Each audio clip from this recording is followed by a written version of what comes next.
Actually,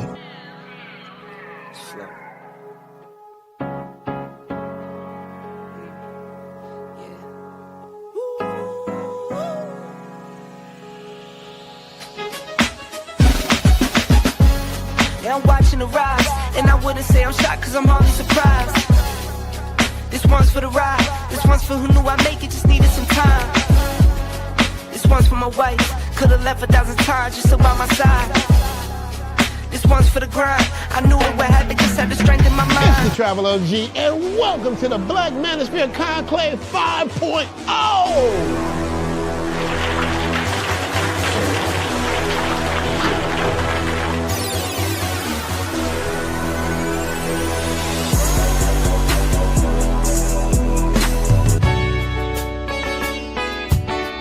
We got started in 2021 in Atlanta, united in the pursuit of excellence in all things. It's been one hell of a ride. Can I tell you what's on my mind? Cause I've been thinking about it for quite some time. Hey, can you give me a moment to declare my love? Can I tell you what's on my mind?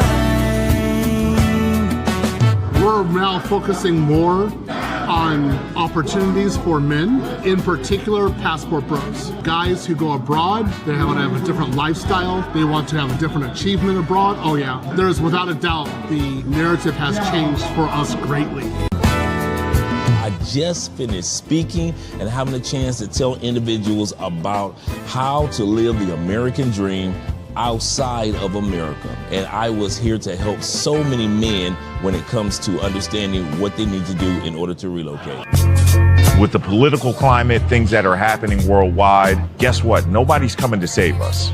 So it is indicative that we all bound together, tighten up like a fist, and strike a mighty blow against everything that's fighting to stop us, man. It's nothing but good, positive people, good, positive energy with one goal in mind, and that is to make money, get the hell out the Matrix, and enjoy your life. You dig? So shout out to all of y'all. Theme music.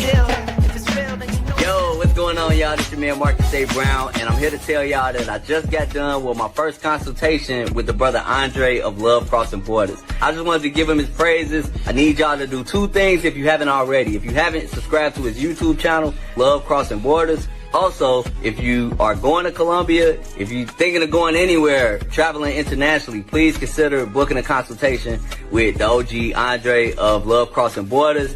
You will not be disappointed. And y'all, get in tune with him if you haven't already. Tell him MAB sent you. Peace.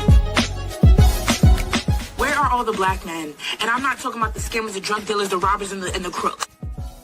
well, actually, They're here with Andre and Andre's Love Crossing Borders. That's where they are. I don't know whether to start this one off sad or glad. Let's start this off with a good one. I don't think this is a sad episode. Here we go. Let's start off right there. There are thousands upon thousands of Americans that have decided that they're done with the States. We see this over the past few years since the passport bro movement, the military guys movement, the sexpat movement, whatever it may be. Other movements have been a motivator for a lot of Americans to relocate to other countries. Among those Americans are Black folk. And where do Black folk normally say that they want to go? Where's the fantasy location? That Shangri-La, that Wakanda, if you will, that Black people have always said that they want to go to, or at least relocate to, the continent of Africa. All 54 countries have been considered by African Americans in one way or another as a place where they can relocate, go back to their roots, find peace, learn a little bit about their heritage, and at the same time do something to help build the future of the continent. However, while many have been successful in that endeavor, there are those who have gone back to Africa, learned some truths about what it's like to live on the continent, what it's like to live as an American on the continent, what it's like to realize that Yeah, you are seen as black in a country of people with the same color that you have. I'll say that again. Many Americans are discovering that black does not mean that you are equal to those kin folks that got skin folk. They see themselves in Africa by their tribes, by their culture, by their country. They see you as black, and they don't consider themselves by ethnicity and by race black. So we're going to look at that narrative to see who all have been successful, who all has failed when it comes to going back to the continent of Africa. Shout out to the singer, ex-wife of Nas, Khalees, who has gone to the continent of Africa and bought so much land there and has done so many amazing things there. But she still has some things that she realizes, she wish was a little bit different when it comes to the continent of Africa. But before we do,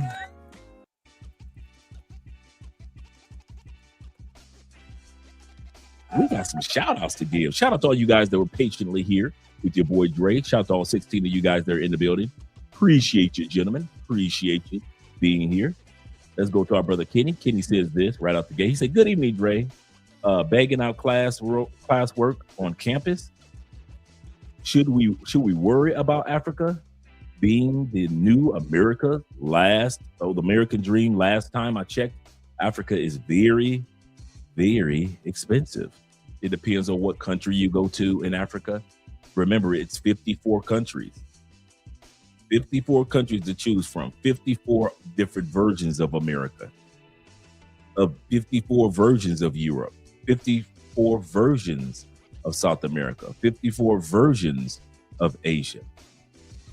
So when we talk about Africa, we cannot clump everybody in the same economic scenario when it comes to cost of living. So it depends on where you're trying to go to and how you're trying to live in that country. But that was a great statement, Kenny. Shout out to my brother David Dice in the building. Appreciate you being here, Dave.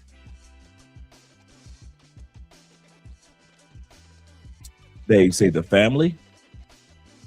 You say Andre and Andre, salute to you as well, kind sir. We got a great show for tonight, man. Really good one. Salute to the chat, brother. Salute. Yes, sir. And Kenny says this. Kenny says, he say, and maybe our African people don't like the foundation African American, the foundation or foundational African American. One thing that you're not going to play victim, called or cry racism whenever things don't turn out the way they're expected in the new country. That's true too. That goes for whether it's Africans coming to America or whether it's us Americans, African Americans going to the continent of Africa. There is no perfect scenario. There is no perfect situations. I think on both ends, we make a big mistake when we move to each other's countries with preconceived notions about what we thought should happen to us in that new country. And it doesn't necessarily gel out in the first 6 months to a year. I want to say that again. Quite often, Africans come to America with the preconceived idea of what America is all about. Many succeed, but even in their success, their economic success, they discover things about America that were false compared to the narrative they heard back home. So it is when we go back to Africa, we have this image of Africa, motherland, the mother of all civilization. And we have this Wakandan mindset. And we go to Africa and we realize that African people are just like anybody else, just living day-to-day lives, raising their families. Everybody's not sitting around at night around a bonfire celebrating the ancestors. But in our minds, that's how Africa is. And so we discovered things about the continent that was a false narrative on our part too. So on both ends, I believe that there's some discovery and some acceptance of truth that needs to be had. Shout out to you, David, Kenny, in regards to that. And David says this, he said, I got to be honest. He said, I still visit Africa. He said, but in terms of living in South America, has my heart. I can agree with that. Shout out to 313 Nate in the building. You better back the fuck up out my face, goddammit. I'm from Detroit, Michigan. Don't play with me. Do not play with those Detroit men. You know how they get in public. Says congratulations to Colombia in the FIFA Cup men's soccer. Yes, sir. Moving up to the next level, the top 32 teams in the world. From the top 64 to the top 32, Colombia has moved up and is in first place in our division. So shout out to Colombia for that. Even though we got robbed when we were going against Cristiano and we got a goal, but you know how they do. They're going to rob the brothers every time the brothers out there getting goals. My man LJV, Southern Vega, is in the building. Salute to you as well, brother. Glad to see that you're here. Also, we had a great time. Great time last night on Patreon for about an hour and a half. Had a great topic that we talked about. Great topic. So if you guys who are on Patreon haven't had a chance to see it, it's over there waiting for you. All you got to do is click on collections in the top section, and that collection will bring you down to the section in which we spoke about yesterday's topic.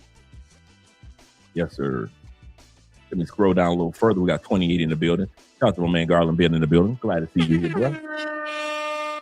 He said, I was super nervous today about the birthright citizenship today. He said, and I'm on time. Yes, sir. Yes, sir. Glad to see that you're here. Let me know what you meant about the birthright citizenship. Let me know what you mean by that. Shout out to you, and shout out to my brother Rico in the building. Good evening to you, brother, and good evening to the chat. And we got the one and only Geechee Man in the building. Glad to see that you're here, brother. Salute to you as well. Hope you're having a wonderful, wonderful evening, wonderful day. And we got my man Delwyn being in the building. Justin himself. Salute to you, Justin. Glad to see you're here, brother. Yes, sir. And to the chat. Let me scroll down a little further. We got oh man, now this is a whole brand. Bruh, you hurt. Shout out to you guys that are watching from Kick first of all. Shout out to all you guys that are watching from over on Kick. And I might just call you Murtable. I might call you Murtable because at the end of the day, that is a long name and I love it. But it's going to take me a couple of weeks of seeing you on here because we're live every day, brother. And it's going to take me a couple of weeks of seeing you on here to understand how to fully pronounce your name. But shout out to you, brother. I hope that you're here. And it sounds like it might be a lady as well. And if it's a lady, shout out to you being here also. Glad to see that you're here. Glad to see that you're here. And my favorite YouTube name, The African Wolf, is in the building. Glad to see that you're here. Say chat room dogs, what's good? We're having a great evening tonight. We really are, man. Having a great evening tonight. Let me scroll down because we got our brother Elham in the building. Glad to see that you're here. He said those Cape Verde women at the World Cup. Yes, Cape Verde women have gone viral. We are going to be doing a video on the Cape Verde women. Yes, sir, gentlemen. We might do that one this Thursday. This Thursday might be the Cape Verde women video. Just to let you guys know. So yes, they have actually gone viral because guys are realizing that off the coast of the continent of Africa, there's a small little island area and there lies Cape Verde. So shout out to the Cape Verde team and shout out to the Cape Verde women. Shout out to Curacao, the island. Caracas. Shout out to Caracas Island. Caracas made it to the World Cup for the first time in like forever. And they got eliminated, but it was great to see them there, man. They're off the coast of Venezuela. And fortunately, they were very fortunate that earthquake did not hit their island because that's how close that earthquake was to Curacao. So shout out to Curacao. Had a great time there this past winter. Shout out to my brother being in the building. E-Man Perry. He said, Africa is untapped. Yes, it is. Untapped potential, especially when it comes to crypto. That is so true. And shout out to our brother Kofa in the building. Glad to see that you're here. Peace to you as well. Shout out to my brother Tommy, little Tommy being in the building representing. Glad to see that you're here. He says this. He said, what up, family?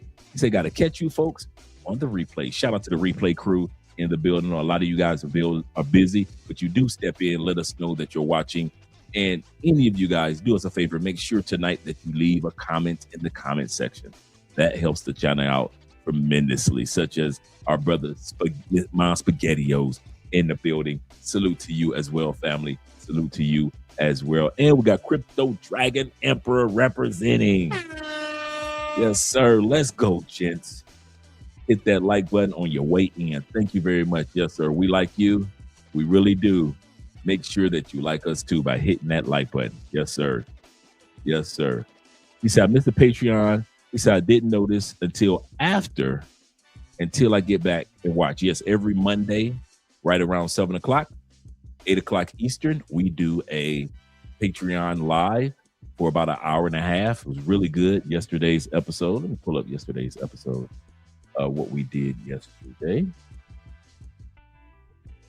Let us see. I just go here, click on collections. Let me do a screen share real quick, so you guys see what we have on the Patreon. Glad you guys are having a good night, man. I'm having a really good night. Let's go here with the screen share. And let's go to the Patreon. We'll take a quick look. Just a quick look at what's going on in Patreon. You build this up a little bit. Make it larger. Okay. Now we got our girl Khalees. Let me pull this down for a second. I'm going to bring this up. Okay, so this is where we are in the Patreon right now. I'm going to drop the link for you guys to join the Patreon. It's only $5 a month. $5, brothers. $5, $15, $50. Depends on what tier you want, but it's $5 a month, man. I'm telling you, I'm giving you some great information. But let's go back over there. Each one of these groups have a certain amount. So you see 3 videos in here. That means we've done 3 live streams. Right here, it should have the number, but right here, these are all the videos when it comes to real estate in Medellin. And then you click on here. It'll take you directly to the next video is going to drop in a few days. But it takes you directly there. Let me drop this down. You can see all 4 of the videos that have to do, and each one of them I wrote an article. I don't know why that's there. So each one I wrote an article, and let me refresh this. Okay, there we go. Oh, I guess it view the whole collection. But I wrote an article, and at the bottom of it, you have the links that you can click on for real estate in Colombia. So if you go back here, once again, all four of these are these are the days that they're scheduled to drop for this particular Medellin. Shout out to Paola. Right here, you have 4 videos for real estate market in Cali. Right here, you got 7 videos when it comes to living abroad in the Philippines. Right here, you have 2 videos so far. I'm going to post more in regards to remote work. Each video comes with an article, and these are our live streams that we've done so far. So this is the one that we did yesterday. Right here, that was the main one.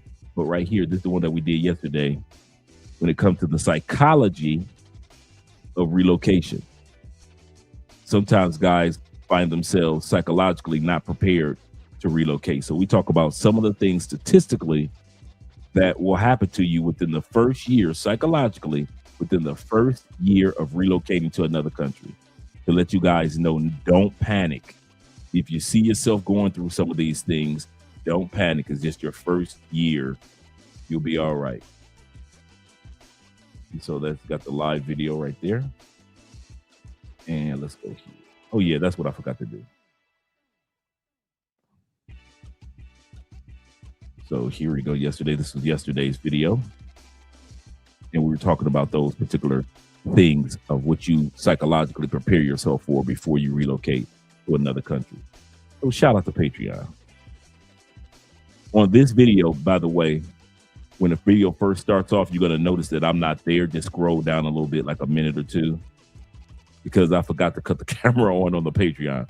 So that's why in the beginning of this video from yesterday, you're going to see black for a minute, but just slide down to about a few moments, and then you'll see the topic. So I'll be dropping the link to the Patreon in a little while, but let's get back to the topic at hand.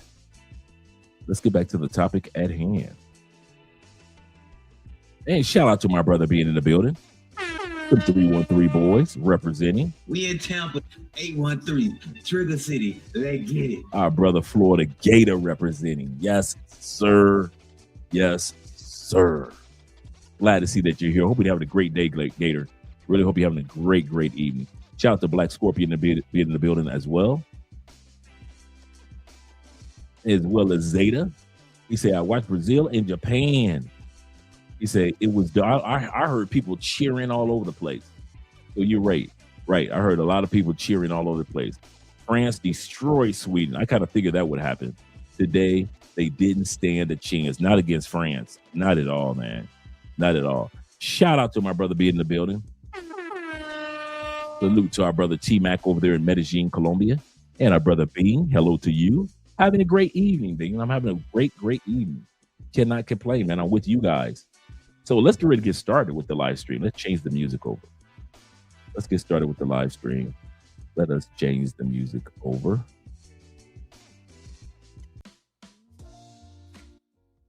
All right. Like I was mentioning for the night, one of the mistakes, shout out to my man Jay being in the building. Jay Cool being here. One of the mistakes that I see that we as African Americans or Black people and people on the continent of Africa, we're over the last couple of years, it's been a lot of miscommunication. It's been a lot of misinformation. I've noticed that we both have a fantasy about each other's country. Africans have this fantasy about America, which I can understand. Black Americans have a fantasy about Africa. I can understand that.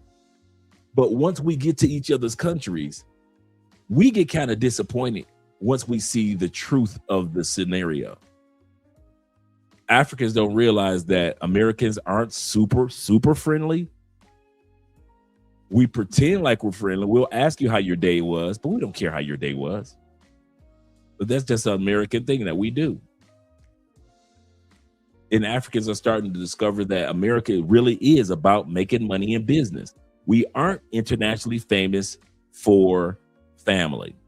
Sorry, African brothers and sisters. We aren't famous around the world for fairness.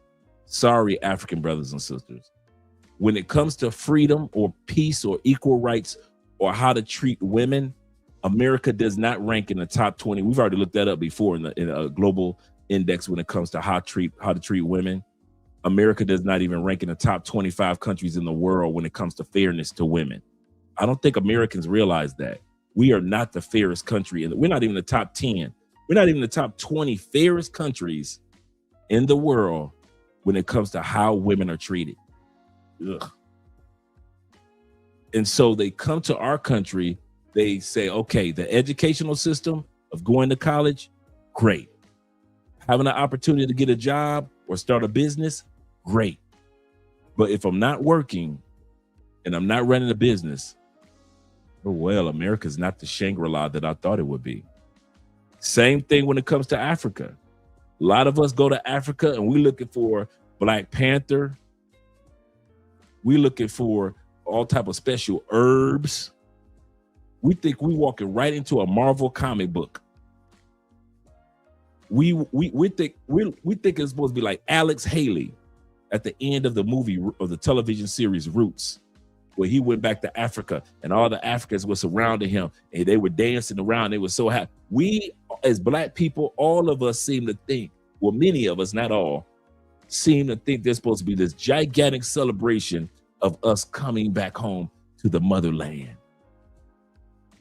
But then when you get back to Africa, you find out that they're just regular, everyday people like we are back in the States. Take care of family, take care of homes. They go through ups and downs just like we go through.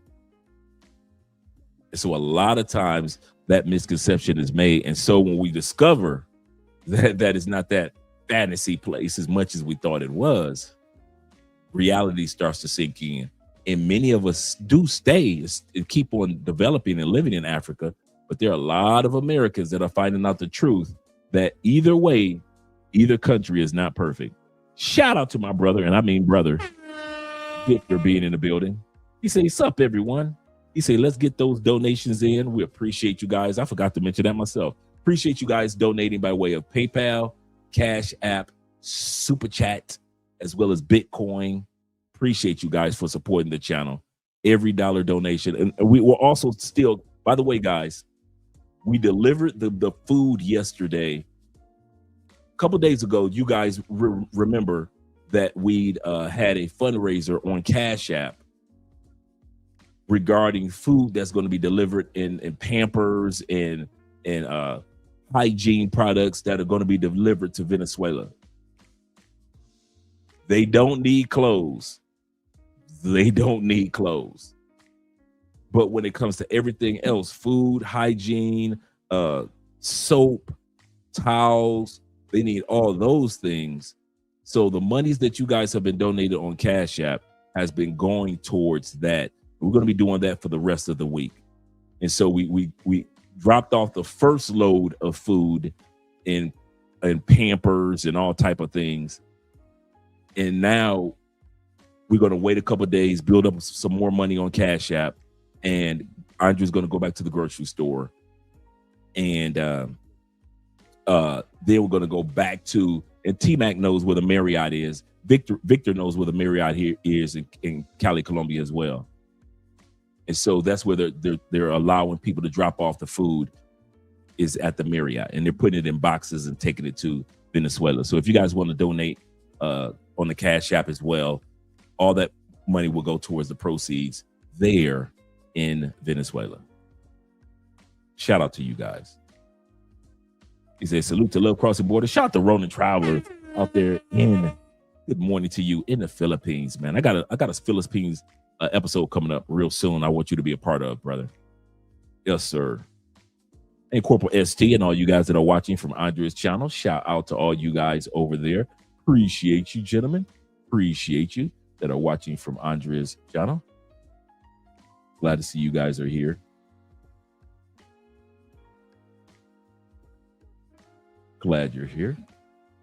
All right. Shout out to Geechee Man over there on Andre's channel as well.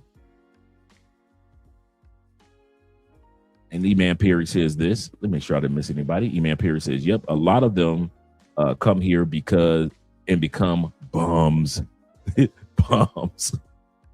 Corporal ST says this. He says, "Tell the truth, Dre.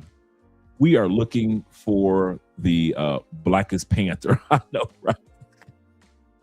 We think we gonna go there. We're gonna find vibranium. Oh my God, we're in Wakanda. We got vibranium. Everybody's going to become a Black Panther. We're all walking around in royalty and robes from the era of Egypt. We all going to be members of the Zulu tribe. We do. We got these African fantasies in our mind, man. And I'm not saying that none of it can come to pass, but we fail to realize most of the continent of Africa are just regular people that live regular lives the best way they can, just like we are in the States. He say, however, we aren't the nicest people compared to the people throughout the world. This is true. We are not known for our niceness and hospitality in America. To a certain extent, yes, but over the grand scheme of things, yeah, no. J. Cool says, he said, "Yo, Dre," he said, "I've heard some say that we are benefiting from others,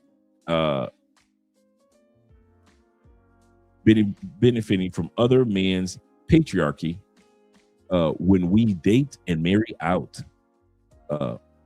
Would you say that this is valid or relevant?" I say no. We do benefit. I'll say this. We do. I'm going to keep your comment up. We do benefit from the fact that men in other cultures have often kept their women to be traditional. We do. Their patriarchal societies have laid a foundation that we wish we still had in the United States. That's true. But when it comes to it, when it comes to benefiting, we only benefit because it's already there. We don't influence that at all. I give you a perfect example. Some of you guys can attest to this. I didn't have to come here and show Andrea how to be fit, feminine, friendly, supportive, submissive. She's like that with her dad, her brother, her cousins. She is, if you guys come over, she's going to make you guys a drink or anything to drink. If you guys come over, she's going to make you guys a plate of food. I didn't have to instill those things in her. That's how the culture is here. And in many countries, the Philippines, Thailand, parts of Africa, it is in parts of Eastern Europe, it is the women are just traditional, and we do benefit off of that. Yes, we do. We are not going to sit up here and pretend like we are not benefiting off the hard work of thousands of years of these men keeping their women on a straight and narrow path. Yes, we do benefit because their women look gorgeous. Under patriarchy, these women know that they have a competition when it comes to men, and these women will take care of their bodies in Thailand, in the Philippines. They'll take care of their bodies in many parts of Africa. They will take care of their bodies in Brazil and Panama. Why? Because they know to be with one of these patriarchal men, it's a competition. And we benefit off the fact that these women know it's a competition. Yes. Don't feel, my answer is yes, and don't feel bad about it. You guys are benefiting off of what the other men are doing. Yes. I'll say it in my Ice Cube voice from the movie Fridays when he was high. Yes. Yes. Do not deny it. Sit back and I want traditional. And I got on planes, and you guys have gotten on planes, and you want traditional in your life as well. I'm a conservative independent. I am conservative. I am old school. It is what it is. You're not going to get me to where the world has changed, Dre, not around the world. I'd rather be in the part of the world where it hasn't changed quite yet than be in the world where it has changed, and y'all got to deal with them crazy women in the West. Whether it be Western Europe, whether it be the United States, whether it be Canada, give me a plane ticket any day before I have to deal with some of those ladies. And I didn't say all ladies, but some of those ladies and laws in the West. Don't forget about the laws. So yes, we do benefit off of that. We benefit also off the laws that they have in other countries. Not every country has the same amount of or same type of divorce laws or child support laws that we have in the West, and we benefit off of that. Yes, with a passport, you in many cases don't have to deal with the rigmarole and the unjustness of laws that the United States has compared to other countries. Yes, we benefit from better laws. Yes, we do. I'm not going to argue it down. I'm not going to fuss it down with ladies on panels.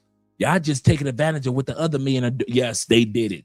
Shout out to all the foreign men out there.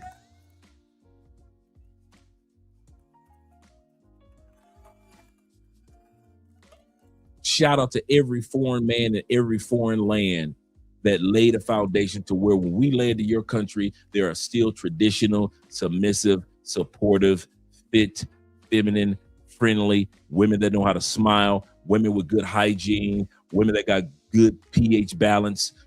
Shout out to all those men in those other countries.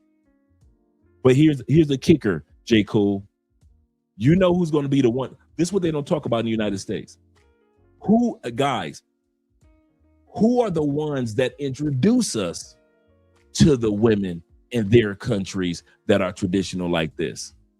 Even though these men put in all the work, they're the ones that's introducing us to the women.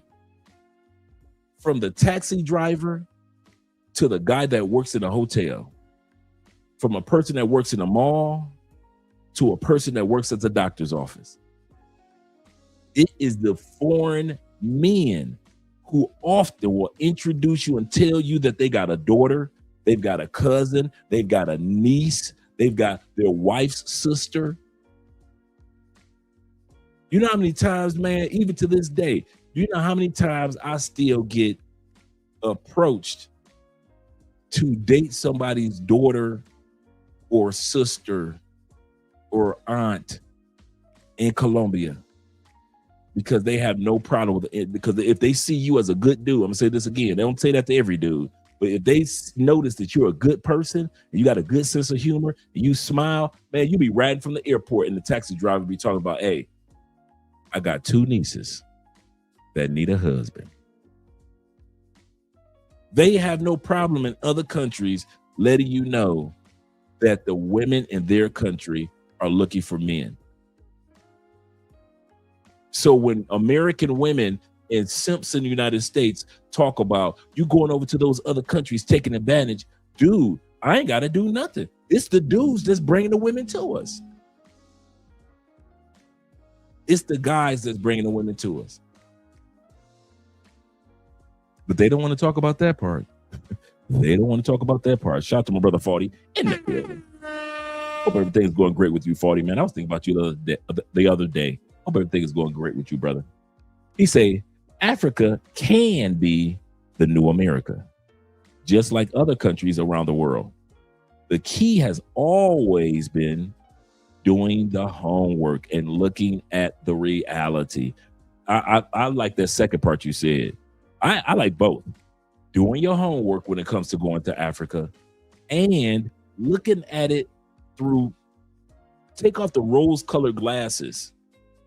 Look at Africa for what it actually is, whatever part you're going to be in.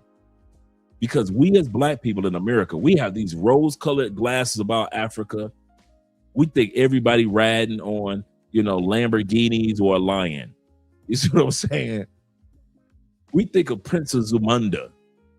We think everybody got a lion's mane coming across their shoulder with rubies and diamonds for the eyes. Come on, man. Everybody. The more I travel, the more the song by Digital Underground holds true. All around the world, the same song. Digital Underground, who gave us the hit, the Humpty Hump, they were 100% correct. As you go around the world, you notice it's all around the world the same song. People are people are people. And so no matter where you got to go, you got to vet. No matter where you go, you have to do your research, and you do have to take the rose-colored glasses off for every country. He's correct. He said, and not the fantasy of where you move to. Yeah, absolutely correct. Don't put these countries on fantasy island. Absolutely correct. He said, yeah, most countries are traditional. Once you get out here in the real world, shout out to Charles B in the building.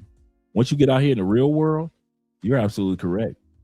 Elham says our women are not traditional because of government assistance and laws. That's true. They don't have to be anymore. You do have a group of trad wives out there, but it's not the norm. You got women that'll say, I still cook. Yeah, you do, but it's not the norm. I still do this for my man. Yeah, you do, but it's not the norm. It's not the norm. And like I said, let's say every woman or most women in the United States were traditional. Y'all know my theory always. The laws. Your woman could be traditional for 60 years of marriage.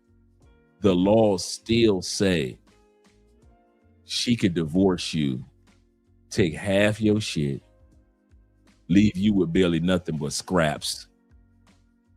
And those are the laws. She could take the house. She could go down and file a restraining order on you. And both of y'all are in your 80s. I'll say this again. You both are in your 80s.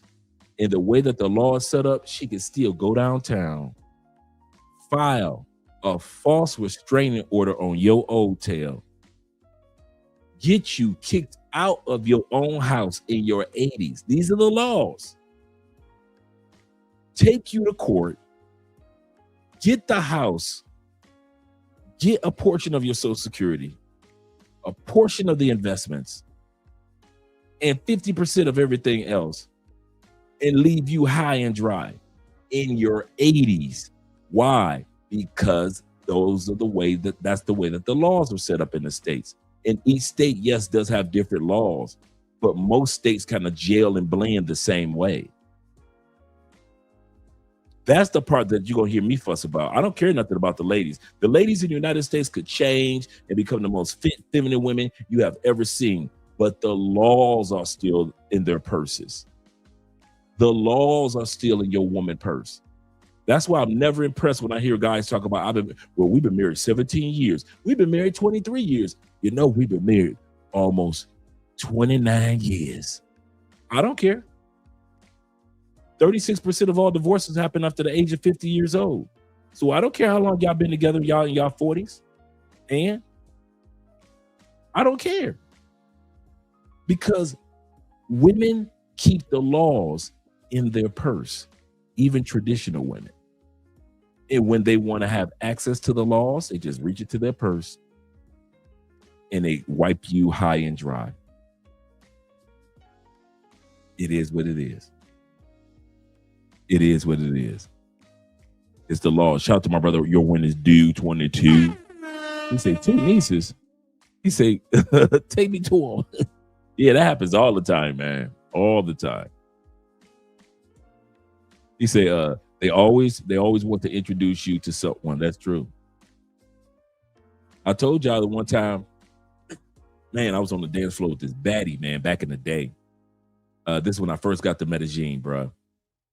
And danced with her. And I mean, she's beautiful. Body crazy. And I'm thinking that I'm gonna mess around with her. And, you know, I'm thinking with my American mind. And she escorted me to the back of the club. So I'm thinking like, so she could hear me, you know, see us, so we could talk together, you know, where it's quieter. We could have some privacy. This is what I'm thinking in my mind.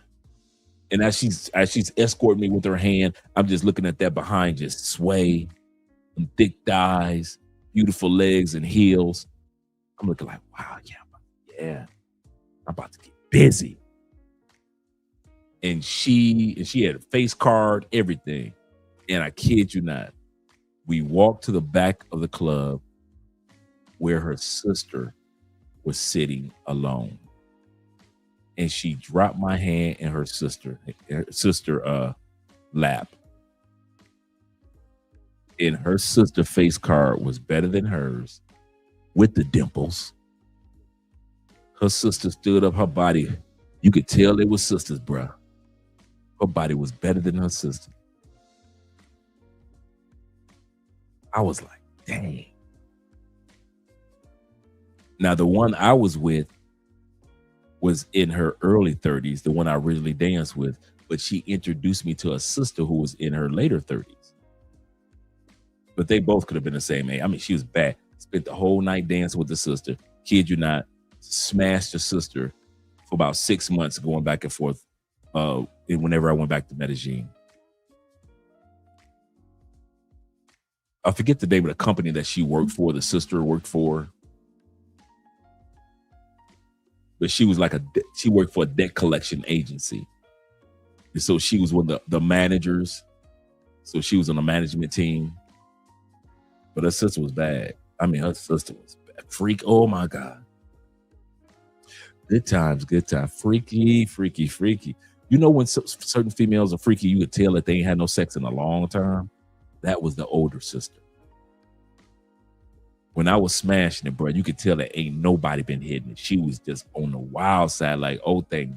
I remember one time she was riding and she the first time she got on top riding, it was almost like she sighed, like, oh. Like she just sighed, just the relief of having sex. Like, oh my God, this feels so good to be enjoying a man. That's how her sister was. So when I tell you people introduce people to people in Colombia, it is so true. And that has happened to me a couple times of people introducing me to people. Yep. A few times. Really good people down here. Really good people down here. He said, I haven't met one Colombian woman that wasn't trying to introduce me to someone they knew. Absolutely correct. Shout out to Jerron being in the building. Shout out to you. So when it comes to Africa, once we said it depends on what you're looking for. Let's get ready to get started with tonight's video. Tonight's video.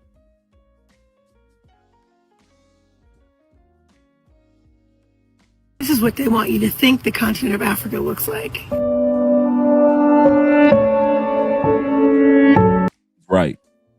America has sold that narrative of Africa. Europe has sold that narrative, this narrative of Africa to us for years. We rarely get a chance to see, brother. I thought that this was the only part of Africa. At least my first 20, 25 years. In the history books, they made Africa look like this. I remember the first time I saw they were talking about slavery, and I saw photos of the African villages, and they made it look like this. They didn't make it seem like Africa had cities, infrastructure, none of that.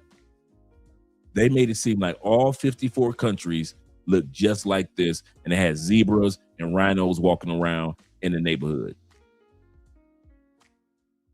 It took it to my adulthood to discover what Africa really looked like.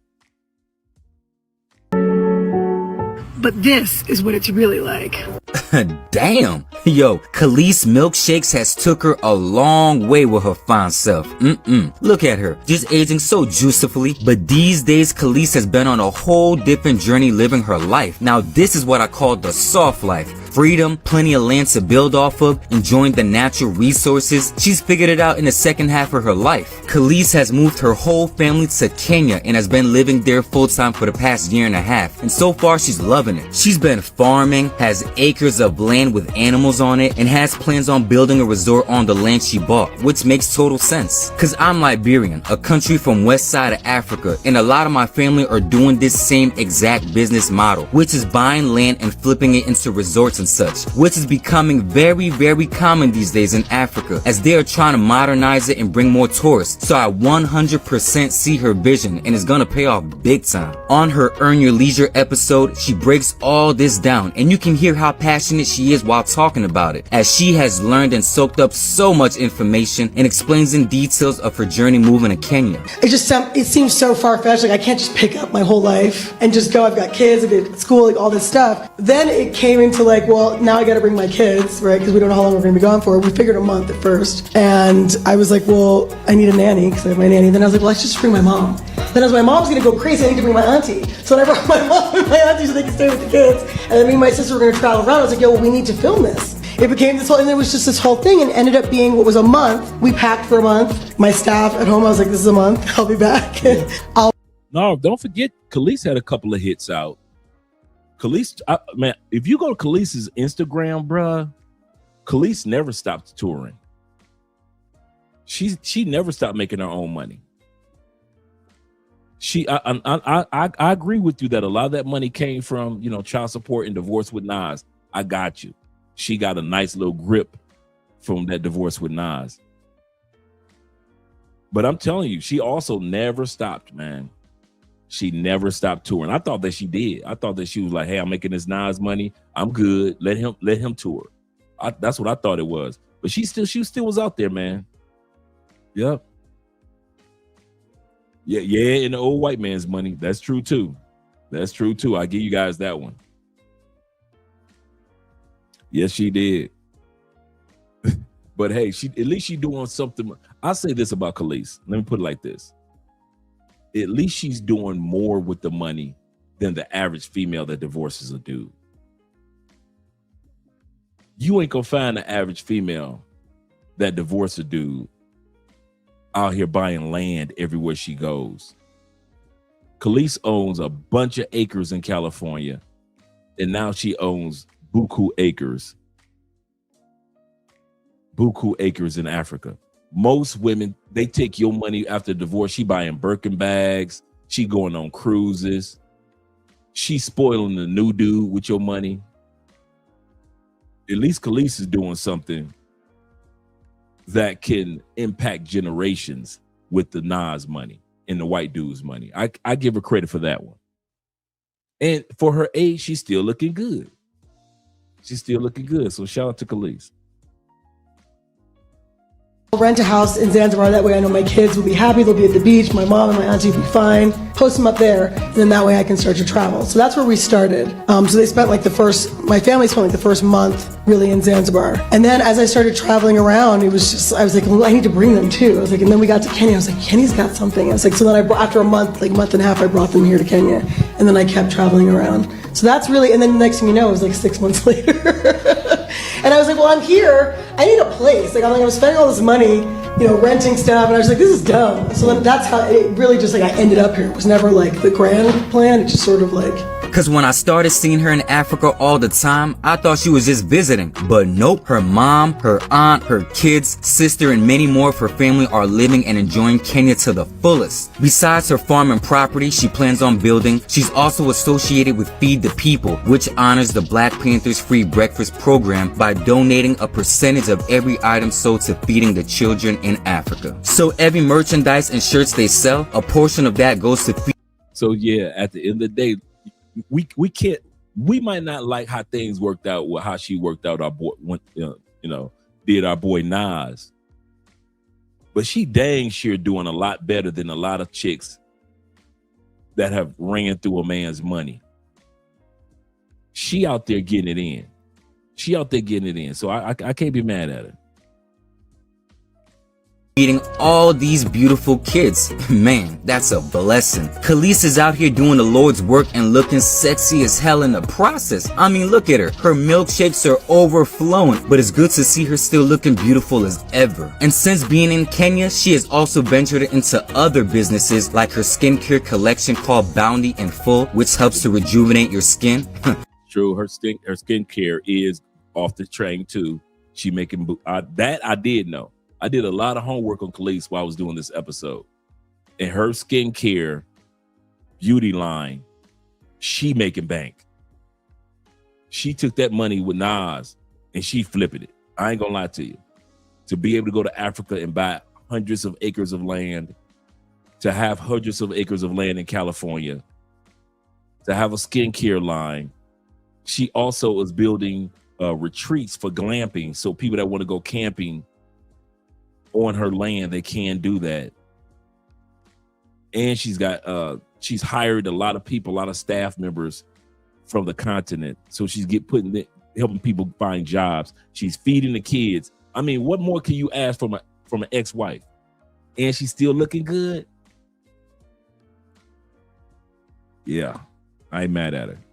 You can see how she's looking. She also came out with a children's book called 7 Wonders of Africa, which details the beauties she has seen since traveling all over the continent into a digestible kids book, so they can also experience what she has been seeing. Yo, Khalees is putting in the work in the motherland, and it's beautiful to see. But she's one of the ones helping to push the message about investing in Africa and how beautiful it is, as many celebrities are now going to Africa for various of reasons. Ja Rule has invested and opened a school in Ghana to help with the overcrowding of classrooms and better facilities. Ludacris, whose wife is from Gabon, has now gotten his dual citizenship there and plans to build property and businesses among other things. Meek Mill has expressed interest in getting property in Ghana. It's been rumored by Dave Chappelle that Jay-Z has a house in Ghana, along with many other celebrities now tracing back their heritage and wanting to invest in the motherland, which will help Africa to get richer as a continent, because the American celebrity spotlight that they're giving the country will go a long way. So it's beautiful to see, as Khalees is one of the first ones that's jumped in and committed 100% to moving her family to Kenya while maintaining her farm in Kenya and California, and also planning on building resorts. I can't wait till it's all done. It's gonna look beautiful.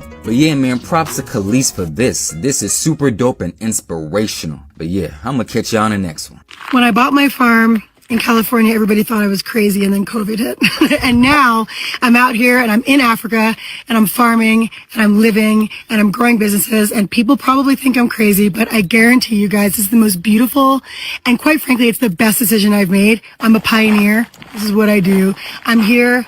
I'm loving it. A Black American man living in Africa dropped a brutal reality check about his experience. So not everybody's having a good experience.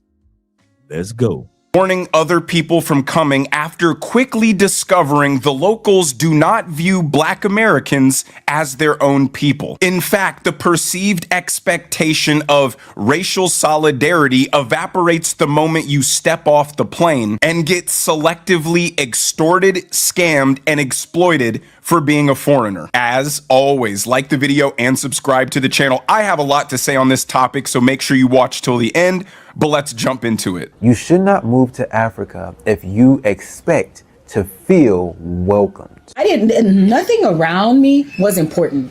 The big buildings, the cars, none of that was important. What was important to me when we land is that the ground I was standing on was in Africa. And that was beautiful. That was the beauty of Rhonda and of everything, of the whole experience, is that I stood on land in Africa. And that was the most amazing thing to me when we arrived. I went to Africa for the first time. Bro, people talk about how when you get off that plane and you put your foot on African soil, something happens. And I'm like, okay, cool. Woo woo, Bro, when I got off that plane, I set my foot, my right foot and my left foot, on the ground in Africa, in Johannesburg, at that airport. And the overwhelming feeling accompanied with goosebumps that hit me was home. You're home. So something came over me when my natural physical body was reunited to the soil of the DNA from which I came. That space, something came over me.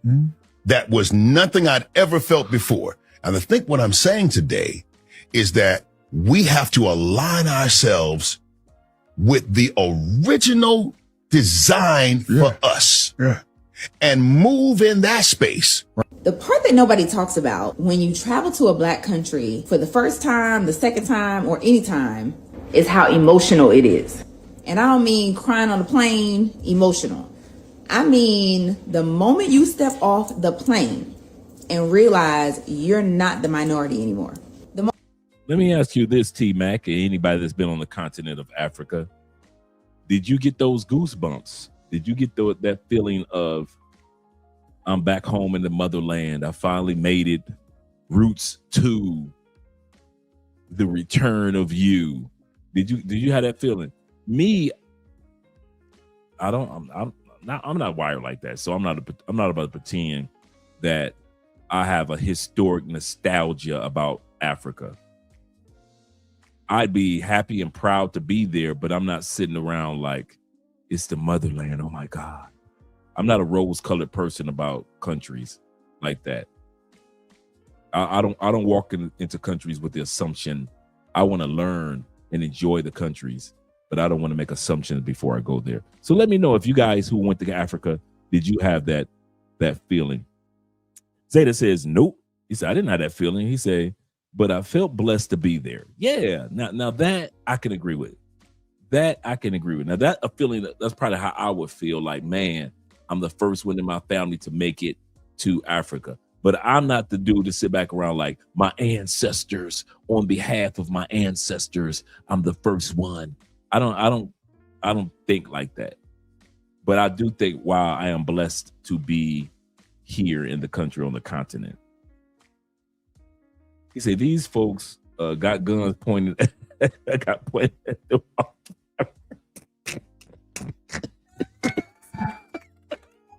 Oh shoot. They say big ups. They say big ups, Africa or else. I know, right? I know. Oh man, you brothers are funny. Shout out to Jay Anderson, the great, once again in the building. Let's continue on. The moment you're walking around the store and you realize nobody's following you around the store. The moment you realize you've been holding attention in your body your whole life that you didn't even know was there, and all of a sudden it's gone. That's what people don't tell you. It's a vacation and a release. I have watched and I have been a woman standing on the beaches in Ghana and crying, right? Not because something bad happened, but because I finally felt right. And once you feel that, you can't unfeel it. If you've been thinking about traveling to a black country, but you haven't pulled the trigger yet, this is your sign. You deserve to feel what it's like to just be. Without explanation, without defense, without code switching. You deserve that experience. Just touched down over the continent. Look at that view. Finally here in Nairobi. The air's warm, smells like rain. Meet Daniel. He's gonna show me around. First stop. I was so proud to be a black American, right? I didn't feel the need to say African American. I felt exactly how they did. I've been to several countries in Africa and felt like, black American. I'm proud. We've accomplished a great deal. Do they really feel like we're connected with? Until I went to Ghana. Everything changed. Like what happened was I found out, I got roots in Ghana. That's my lineage.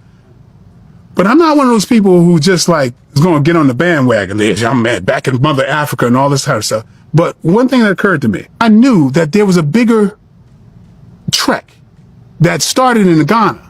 I realized that me telling myself that South Carolina was enough, that's some bullshit. For me, I can only speak for me. But when I went back and the way I felt, man, I wish this for anybody black living in this country. You see, I had the exact same skin tone as a lady. Nobody around the world can mistake me for anything other than a black man. In particular, those who come with a Pan-Africanist mindset. Because you're coming over here thinking we are one, we are brothers, we are the same. I'm here to uplift, I'm here to help, I'm here to build, right? These are words are very common in the Pan-African community. What is Pan-Africanism?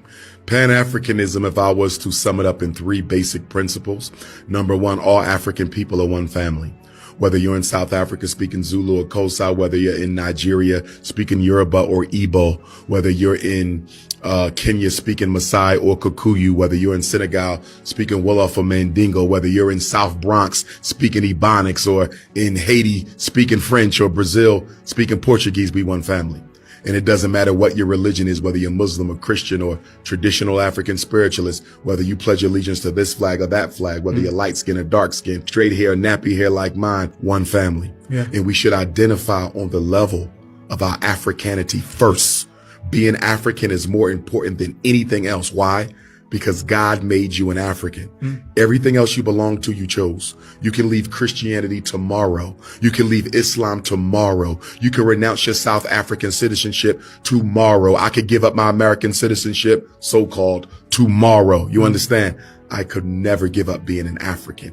God made us African, and that's what we should identify with first. And then when you get to Africa, you realize you're looked at as an Mzungu, right? A white person. And it's so... That's true. A lot of times I hear guys talk about, and correct me, all you guys in the Philippines and all you guys in Thailand, I've often heard you guys over there mention that they look at Black Americans and white Americans almost under the same kind of respective umbrella. I'll tell you what, and they do that here in Colombia. You can be a Afro-Colombian and it's like, you could be African or Afro-Panamanian. But if you African-American or white American, they rolling out the red carpet and you're like, wait a minute. When you thought I was just Afro-Colombian, you weren't rolling out the red carpet. But as soon as you heard me speaking English, all of a sudden the narrative changed, and it's like this air of respect that I get just based off of being American. So I can attest to this, and maybe some of you guys can attest to this as well. How we as Americans are treated, I'm just talking about Black Americans. We are treated with a little bit more respect than our African counterparts when it comes to other other people. Like when I was in Europe, I didn't feel the pressure and the bigotry that the Africans were feeling that I was seeing when they were in France.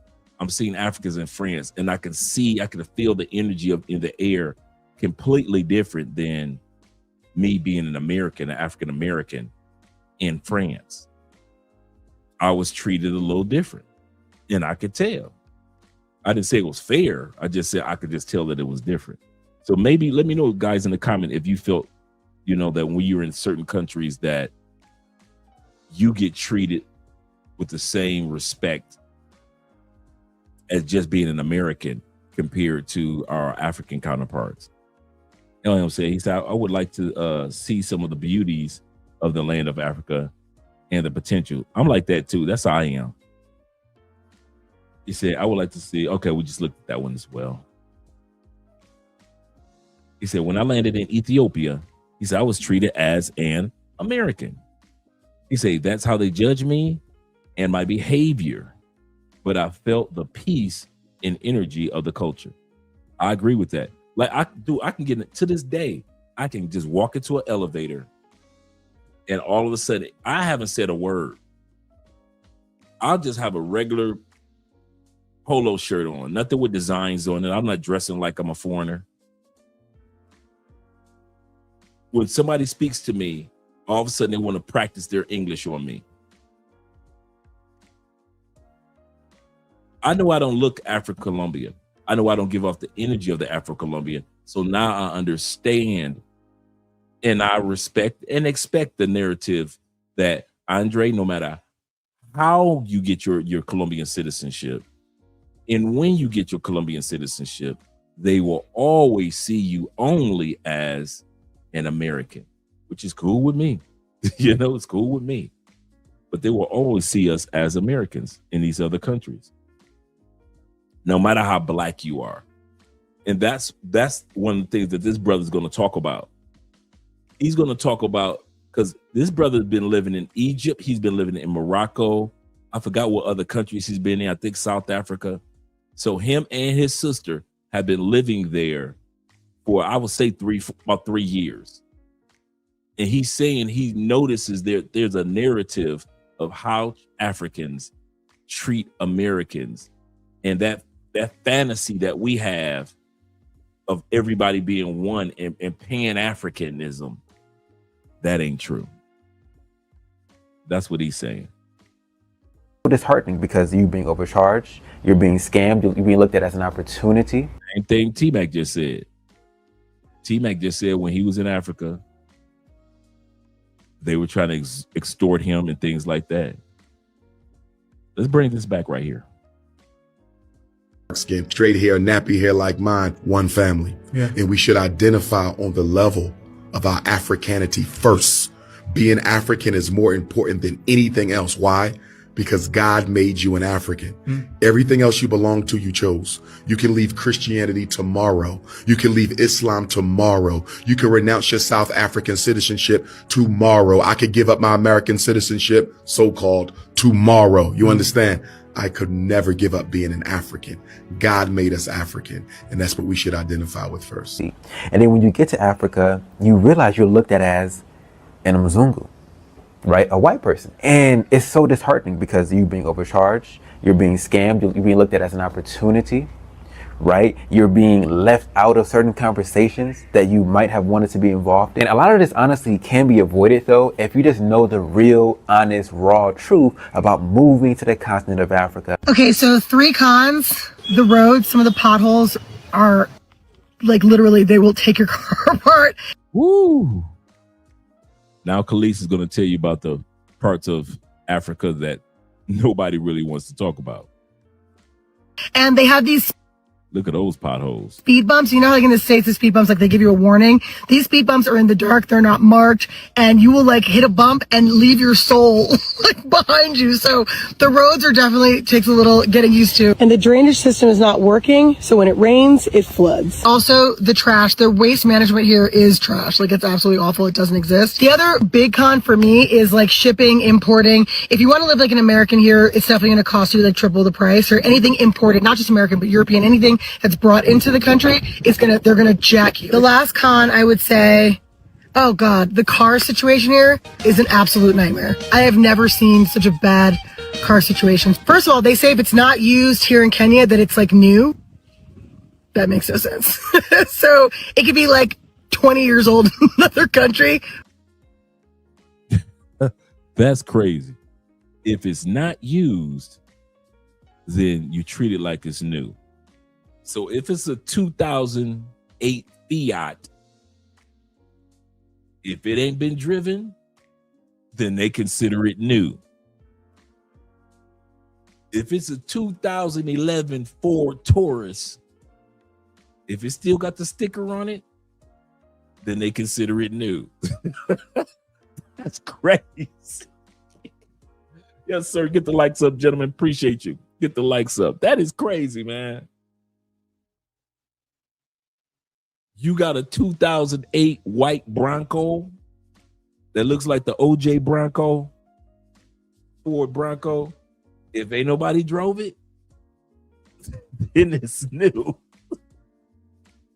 That is crazy.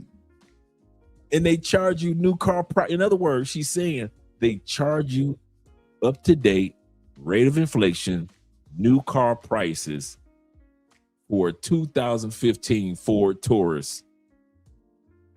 If nobody's driven it, then that car is brand new. That is crazy. That is crazy. All right, Khalees, thank you for the game, little mama. Thank you for that game.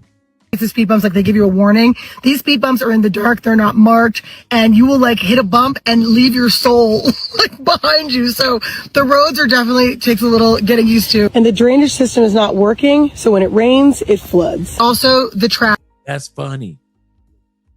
To imagine your rent is due 22, that there are countries that a Pontiac, you know, Pontiac doesn't even exist anymore. But if that Pontiac has not been driven, they gonna sell it like it's new. That's crazy. The waste management here is trash. Like it's absolutely awful. It doesn't exist. The other big con for me is like shipping, importing. If you want to live like an American here, it's definitely going to cost you like triple the price, or anything imported, not just American, but European, anything that's brought into the country, they're going to jack you. The last con, I would say, oh God, the car situation here is an absolute nightmare. I have never seen such a bad car situation. First of all, they say if it's not used here in Kenya that it's like new. That makes no sense. So it could be like 20 years old in another country, probably Japan, which means that all of your digital stuff is going to be in Japanese, which is very annoying and no one knows how to change it. They'll still charge, they'll be like, oh, but that's $65,000. I'm like, USD? And they're like, yes, that's a good price. No, it's not. So a lot of times when I see videos of people talking about like how cheap it is to live here, I think you can do things cheap and there are things that are definitely cheaper, but I think she's in Kenya. She's in Kenya. If you're coming here thinking like you're going to live like an American, that's like definitely triple the price. So just bear that in mind. Okay, so that's my 2 cents. Bridging the gap with Khalees. I love the continent. You should too, because it's where you're from. And peace. Well, pedestrians do not have the right of way here, first of all. Look both ways. And move fast. Ooh, watch out. He almost took your arm out. Be aggressive. Be aggressive. It's like playing double dutch.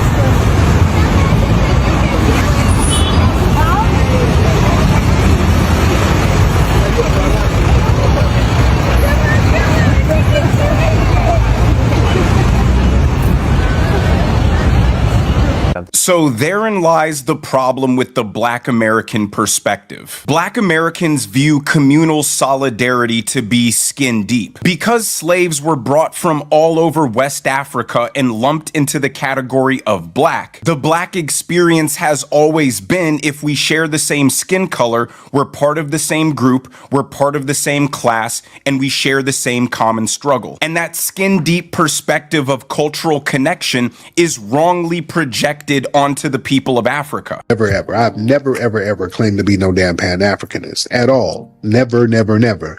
I'm about black unity. I'm all about black unity. Wherever I go in the world, if I see some black folks, I'm going to unify with you. That ain't Pan-Africanism.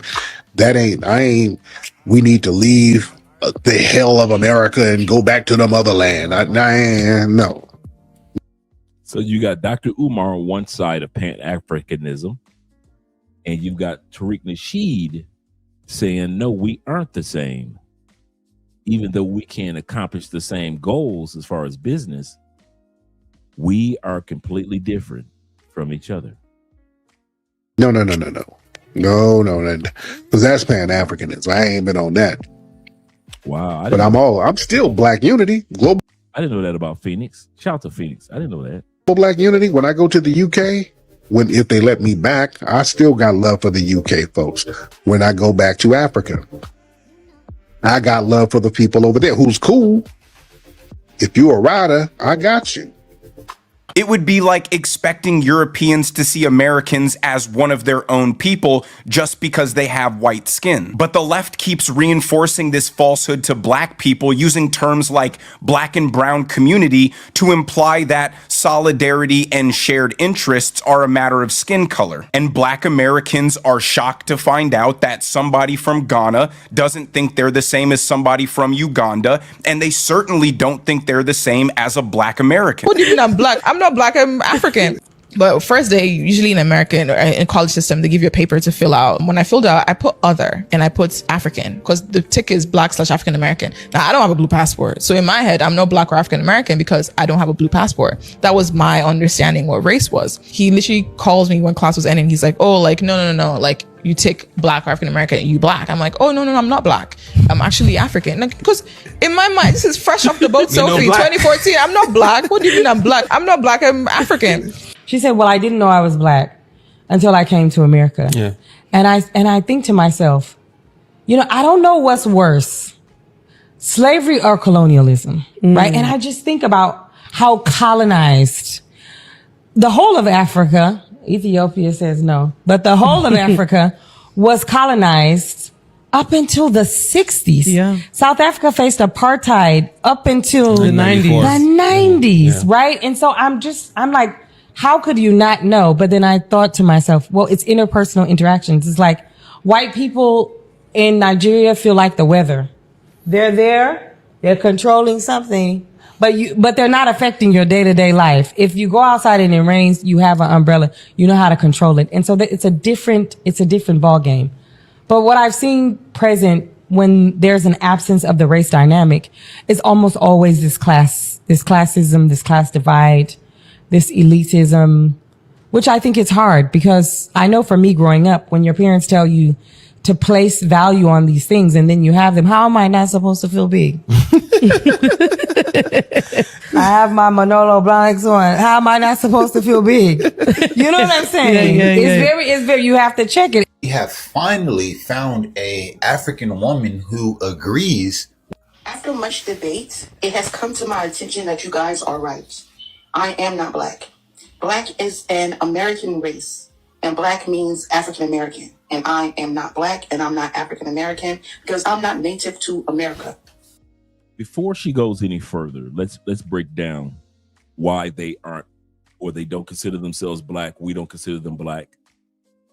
America is the only country in which we call, okay, it's all broken down into 3 windows, okay? You can say 4, but 3.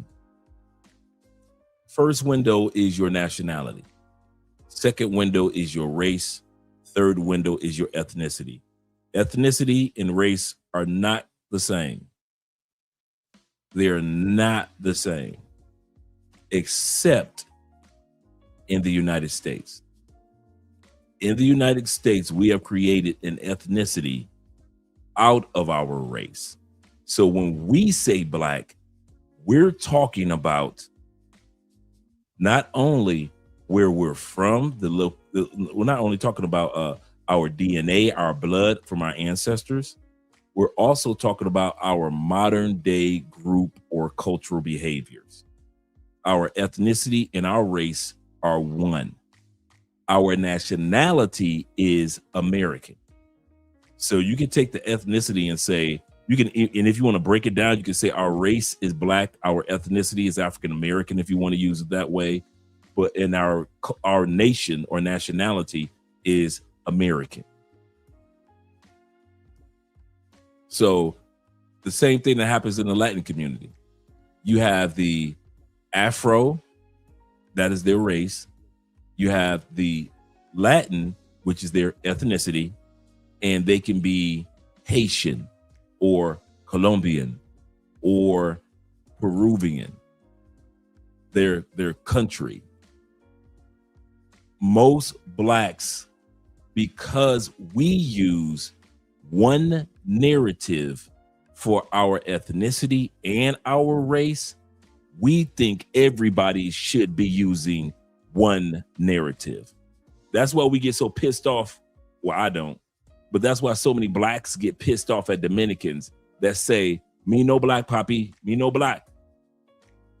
Because Dominicans in many countries hold on to their nationality and their ethnicity first. Dominicans will tell you about their nationality first. I am Dominican. I'm from the island of the Republic of Dominica. You've got Colombians that will tell you about their nationality first. I am Colombian first. I'm Afro second. Or I'm Latin second, their ethnicity. I'm Latin second. And then third, their Afro or their blackness. We as black people in the United States, because we start with our nationality and ethnicity as one being black, we talk about being black. That's us. That's a us thing. And I think Americans, blacks in America, make a bad mistake of assuming, well, you're black. No, they aren't. That is our narrative of ethnicity and race in one. That's ours. And until when you get pulled over by the police, they're going to ask you, are you black? They see you as black because in America, American police, let's say this again. In America, when you say you get pulled over by the police, yes, white people have been programmed, and all cultures have been programmed to look at our ethnicity and our race as one. What is that? Black. We're the only ones that do that. There is no other nation of people of color that uses their ethnicity and their race as one definition. We're the only ones that do it. Our culture, our ethnicity is black, and we use it for our skin tone, the term black. Another thing, as I just mentioned, Americans are one of the few that use their race their nationality second or third. When we're in America, we say that person is white, that person is Jewish, that person is Irish, that person is black, that person is whatever it may be, right? Asian. We do not say that they're Americans first. We don't run around bragging about, we'll talk about Americans and we'll talk about America first, but on a day-to-day conversations, we don't talk like that. We don't talk about our nationality first. Anybody that's an American in this comment section can tell you when you travel, you have never felt more American. And when you go back to the States, you feel like you're black or you're white or you're whatever culture. We talk a good game in America, but we do not celebrate our nationality as much as other countries do. Dominicans put their nationality first. I'm Dominican first. South Africans say I'm South African. Then they talk about their tribe or whatever it may be. Colombians, they don't care if they light-skinned Colombia, black Colombia. They are Colombians first. Doesn't matter if they're white Colombian. Doesn't matter if they're machisto. Doesn't matter if they are mulatto. Doesn't matter. They are Colombian first. Their country comes first. Brazilian, their country comes first. Being the Afro part comes second. In America, it's flipped. Your race and ethnicity comes first, and your nationality comes third. And we talk about whiteness and blackness and Jewishness and all that, and the races far more than we talk about that we're all Americans. Far more. And so that's why so many Americans, when we leave America, we are almost flabbergasted when people talk to us and put our nationality first and our blackness and our ethnicity second and third. We are blown away. Hey, that's the American. Who, me? I'm black. Yeah, but you're American. But I'm black. Yeah, sure, but you're American. But I'm black like y'all. Bruh, you will not like us. You're American. But I'm just like the Afro-Colombian. No, you're not. You're American. And that just blows our mind. It just blows our mind that everywhere we go, people see us as Americans first and not see our race first. And that's why when we go to France, we get treated with a little bit more respect because of they see that we or hear our language and they know, hey, that's an American. They don't look at us like, oh, that's a better black person.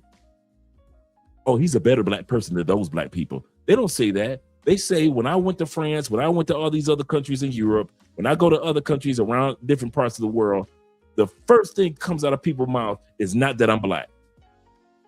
The first thing that comes out of people's mouth is, you're American. Where you from? What part are you from? What part of America are you from? And we're not used to that. We're used to our Americanness coming third and our blackness coming first and second, meaning our race and our ethnicity. I hope that gave you guys a little bit of clarity in regards to the difference between race, ethnicity, and nationality. Your nationality, our nationality is Americans. A white person can say their race is white, but their ethnicity is maybe Irish, or their ethnicity could be, well, my people are originally from Poland. That's their ethnicity. But their race is, hey, you're white. But their nationality is American. With us, it's ethnicity and race.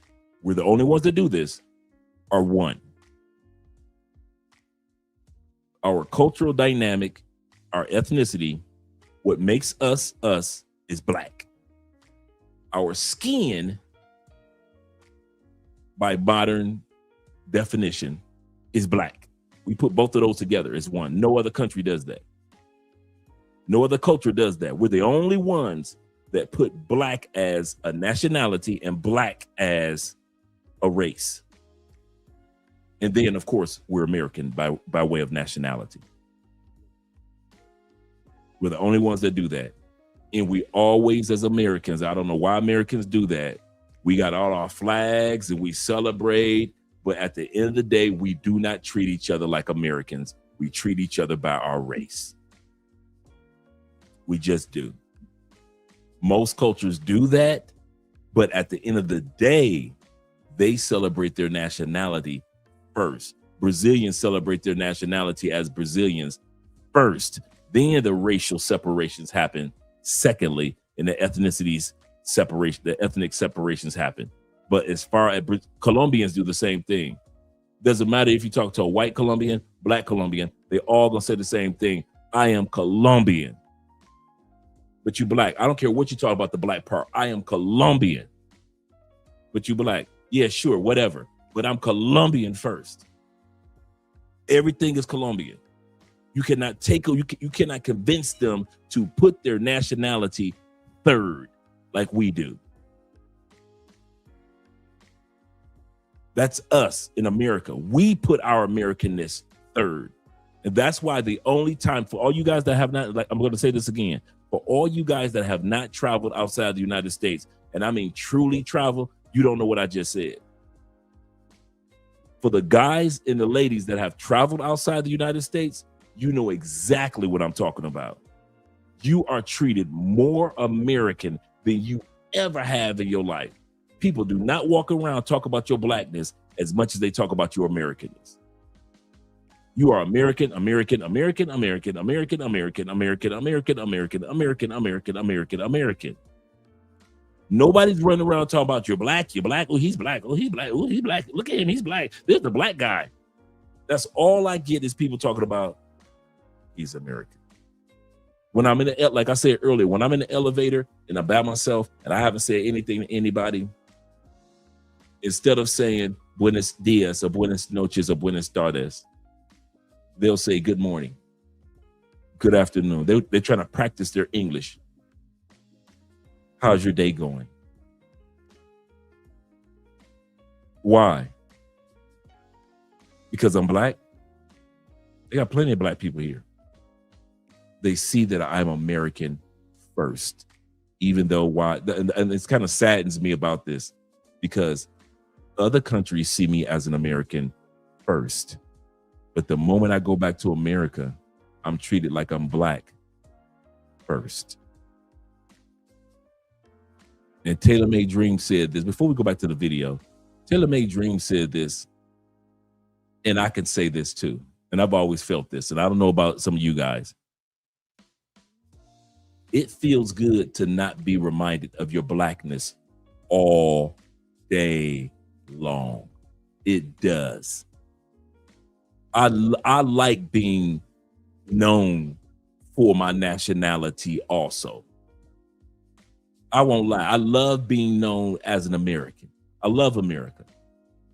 And this is the first time I've ever been treated like an American. Never in America. In America, I get treated like I'm a black person. Nobody talks to me like I'm an American. Nobody questions me like I'm an American. Nobody treats me like I'm an American like when I'm in America. When I'm in America, I get treated like I'm black all day long. My race and ethnicity comes first. All day long. Black people remind me that I'm black. White people remind me that I'm black. Asian people remind me that I'm black. The court system, the school system, the judicial system, everybody, which is the courts, everybody, my job, everybody reminds me all day long in the United States. You're black, you're black, you're blackity black. The music, the clothing, the this, the that. Everybody want to be like black people, black, blah, blah, blah, which I love. But it is overwhelming because I'm just as, guys, if we always talk about our ancestors died for America. Well, how come we can't celebrate our Americanness just as much as we celebrate our blackness? We don't. Only time we talk about our Americanness, 4th of July, or if we're talking about something that has to do with politics versus those immigrants. Get rid of those immigrants. I'm a black American. My people are here. So when it comes to going against somebody else, we'll talk about our Americanness. But just on a regular daily basis, no. Black people are not treated like they're Americans in America. You are treated like you're a black person in America. White people are not treated like Americans in America. You are treated like a white person in America. Asian people are not treated like Americans in America. They are treated like Asian people first, Americans third. That's the travesty that just hurts my heart so much. Because when I left the United States, all of a sudden, from out of nowhere, I'm finally American. I'm red, white, and blue through and through. People want to talk to me like I'm an American, ask questions of me like I'm an American, glance at me, look at me. converse with me, everything about me says that is an American. The black part comes second. The black that says my ethnicity and my race comes second. That's why when they look at an Afro-Colombian and then they look at me, I'm different from him. That's why when we were in Barcelona, they looked at me different from when you saw a brother from Africa that was an immigrant in Spain. Soon as they saw me, like, oh, he's different. Let's not talk to him like that. But as for these Africans over here, it was very disrespectful how they treated them. But as long as I was seen as American, it made my blackness different from his blackness. But in America, we actually make the mistake of thinking because we put blackness first with our ethnicity and our race, and we put our nationality third, we think like Dr. Umar that everybody that's black or everybody falls up under the umbrella of blackness. That's not true. When Dominicans say, I am not black first, they're correct. When Africans say, I didn't know I was black because I am up under the umbrella of my ethnicity, my nationality first as an African, or they were under their ethnicity second, and then race is so far down the line that they don't even think about the concept of it the way that we do. And then we will get mad at other countries for not saying that they're black. Like wait a minute, we all black. No, we aren't all black by way of race and ethnicity. By race, yes. By ethnicity, no. But we get flustered if they don't celebrate blackness the way we do. They're not supposed to.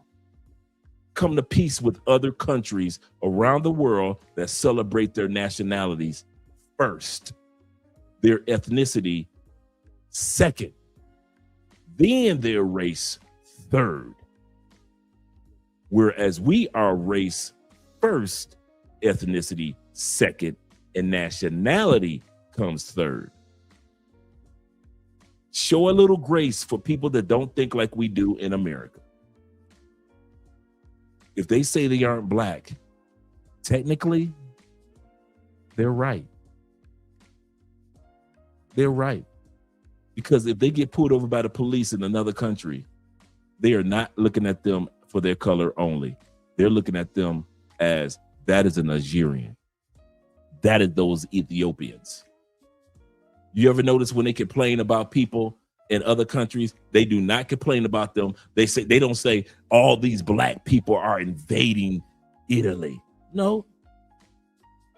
They say we got all these Moroccans coming over here. We got all these Ethiopians. We got all these people coming from Northern Africa coming over here. They talk about the nationalities first. They talk in Japan. They talk about all these Nigerians are over here. Did they say a bunch of black people? Oh my God, all these black people coming to Japan. Nope. They talk about the geographical location where those people are coming from.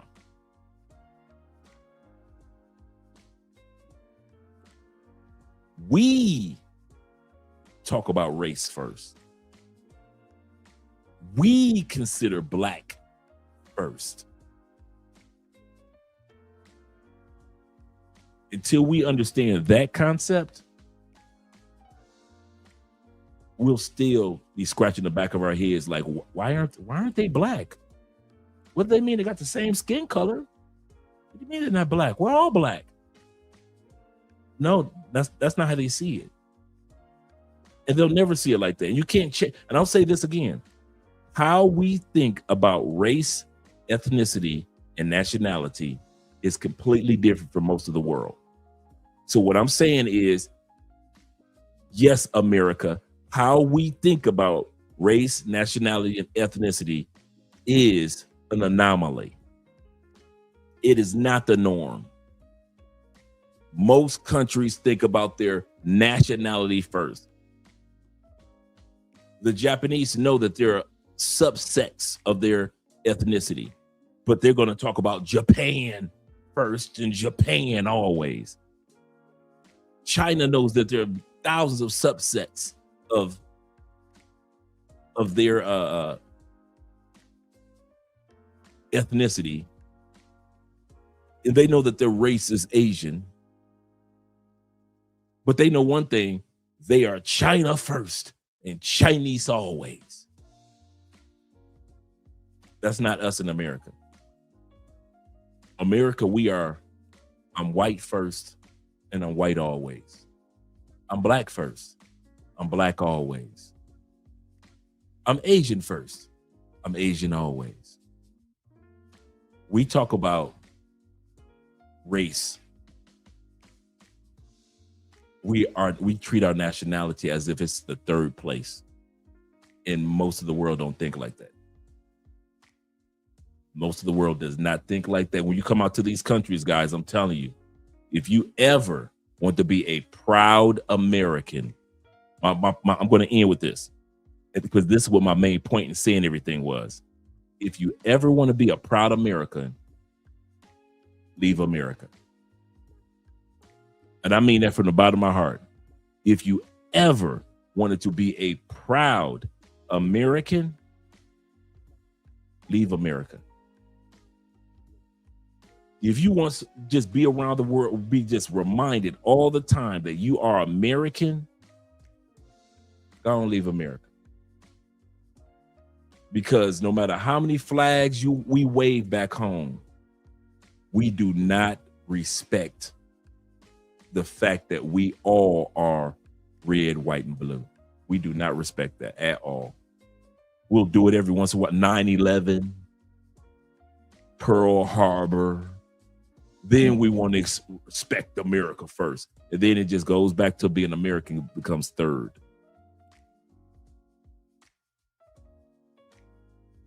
Leave America. And you'll be reminded all the time of your nationality first. You are American. You are red, white, and blue. But as long as you're in America, you will not understand anything that I just said. Shout out to all you guys. I hope that made a little sense. Shout out to my brother Donald, said it made sense. Appreciate you gentlemen being here. He said it is a difference, unfortunately. Absolutely correct. And yes, it is about economy at the end of the day. Of course, chase the dollar. There's always a dollar behind a reason. He said, Dre, we do that because people have been brainwashed over 50 to 75 years that race means more than nationality. That is absolutely true in the United States. We do value our race, whether it be because of Jim Crow, whether it be through the Reformation age, post-slavery, in other words, whether it was during slavery. Either way, we worship race. We make money off of race. Race is our number one complaint in the United States. There is no other. Economies come, economies go. It goes up and down. But the one thing that's consistent about America, our racism towards each other, our bigotry towards each other. Why? All Americans are programmed. All Americans are programmed to put your nationality third. Your race and your ethnicity comes before your nationality.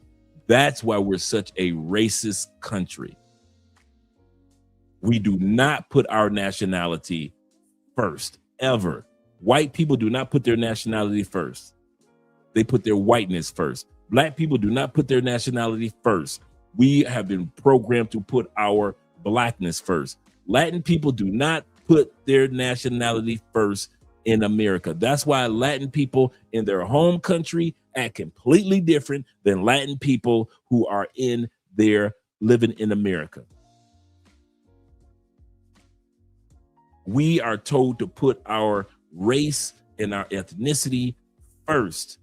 Then if something happens, all of a sudden we all Americans. But when you leave America,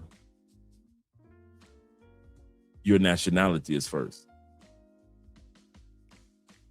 Why do you think when we go to London, they ask, where you from? I'm from the United States. No. Where are your people originally? What nation, what nationality are your people originally? What's your nationality? I'm American. That's my nationality. Yeah, I get that. You're from America. But before your people were in America, they were somewhere else, right? What's your nationality? Everybody else puts your nation or your nationality first. That's why they scratch their heads when all you talk about is being black all the time. And they're like, why does this person keep harping on being black? You're American. But yeah, but I'm a black American. Okay, cool. That's cool. But you're still American first. And we can't fathom the thought of somebody looking at us as black second and Americans first. Because we think, let's be honest, we think that only white people get the right to be considered Americans first. Second in line is our military. So if it ain't a white person, or if it's not a person of the military, why would somebody dare to call a black person an American first? Because we've never heard it. We're not used to it. I'll say this again. Military, yes. White people, yes. The rest of us putting our nationality, in our minds, we think white people do that. But for us, as Latinos, as blacks, as Germans or slash American Asians, I'm American first. To some of y'all, while I'm saying it, it doesn't even sound right. I want to say this again. As you're listening to me, it doesn't even sound right for you to say that you're American first. You're so programmed to say that you're black first, and the world should see you as black first, your race and ethnicity, because they see your skin. You can't fathom the thought that somebody actually sees you as an American first. That's crazy. That's asinine. But that's how the real world works. The real world works where your nationality is first in the real world, Americans. In the real world, your ethnicity comes second. Are you Italian? Are you from the Congo? You know, are Congolese? Are you Haitian? Are you speaking Creole? Are you Creole? Are you Dominican first and you're Latina second or Latino second? What is it? Are you Dominican and you're Afro second and you're Latino third? What is it? The rest of the world thinks like that. Only in America, we're programmed to flip it and think about our race, our ethnicity first, and then our nationality. He said, peace and blessings to the fellas. Shout out to you. He said, I beg to differ. Latin America seems to me, seems to you, as being black. If I'm 20 feet away, I become American from 6 feet away.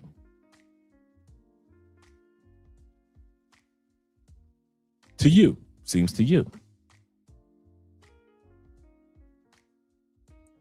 And if you look at from your ethnicity, you can say that.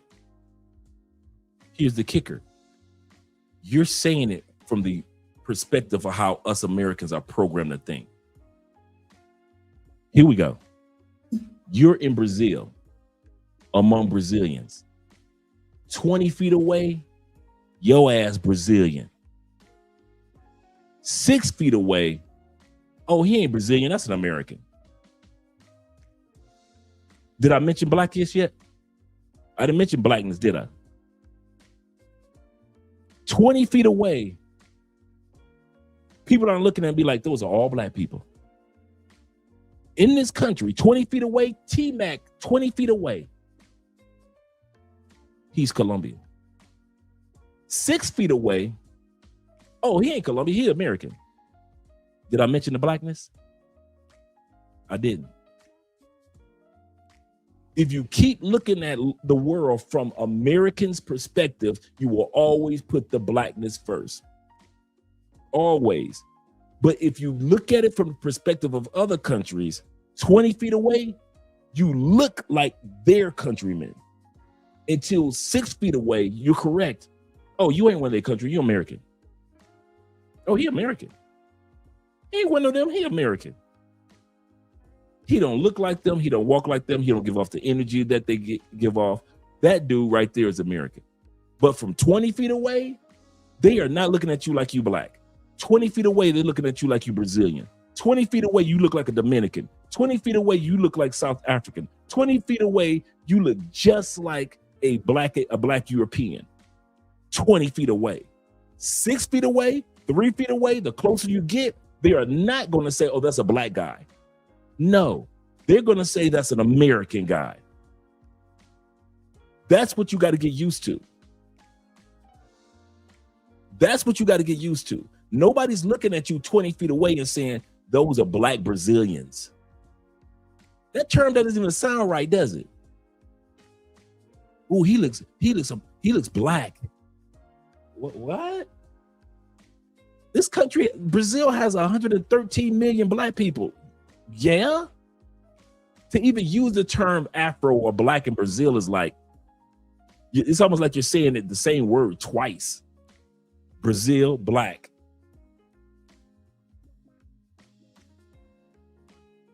When they see you in a crowd of Brazilians, they are not looking like, look at all those black people over there. They're standing together, all those blackies. No. They see you and they say, hey, there's a crowd of Brazilians over there. And the closer they get to the crowd, now they can differentiate all those people over there are Brazilian, but your ass is American. You ain't Brazilian. You American. Did I mention race yet? I didn't. That's an American thing to put race first. That is an American thing to put race first.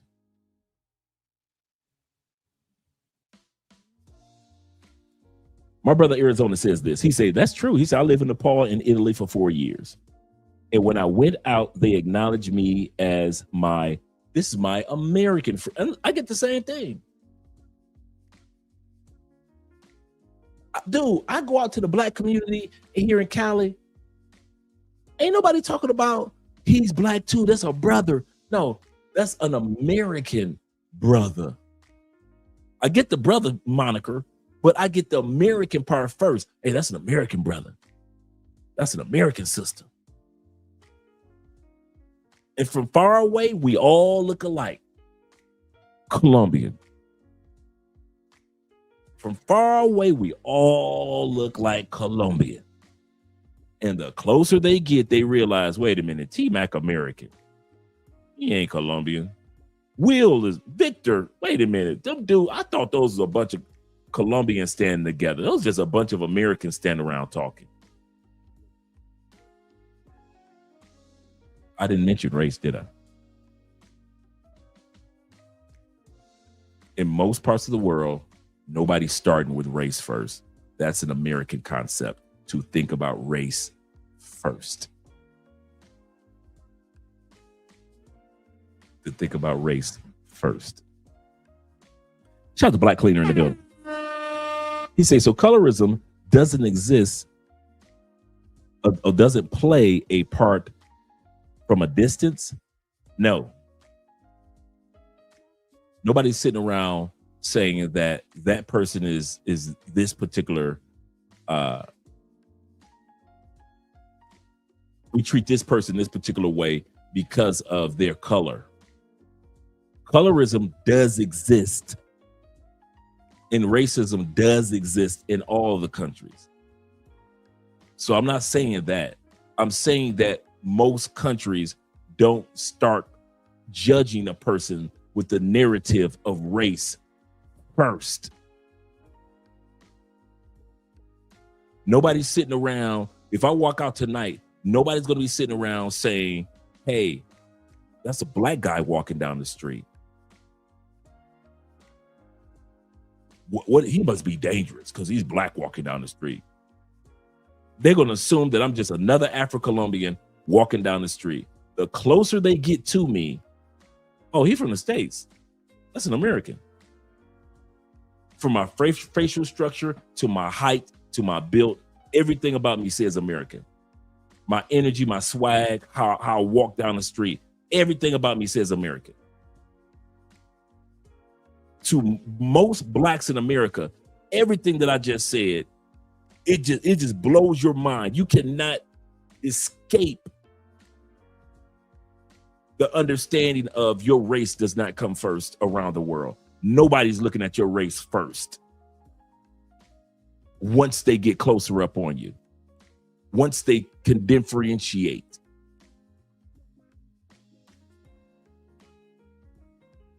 I think it's sad though. Don't get me wrong. I'll tell you what I mean by that. And maybe even some of you guys can attest to this. I see how people give me more respect for being American than they give the Afro-Colombians here at times. I don't like that. They'll look at the Afro-Colombians, and even among Afro-Colombians at times, they'll look at their own ethnicity and nationality and treat me better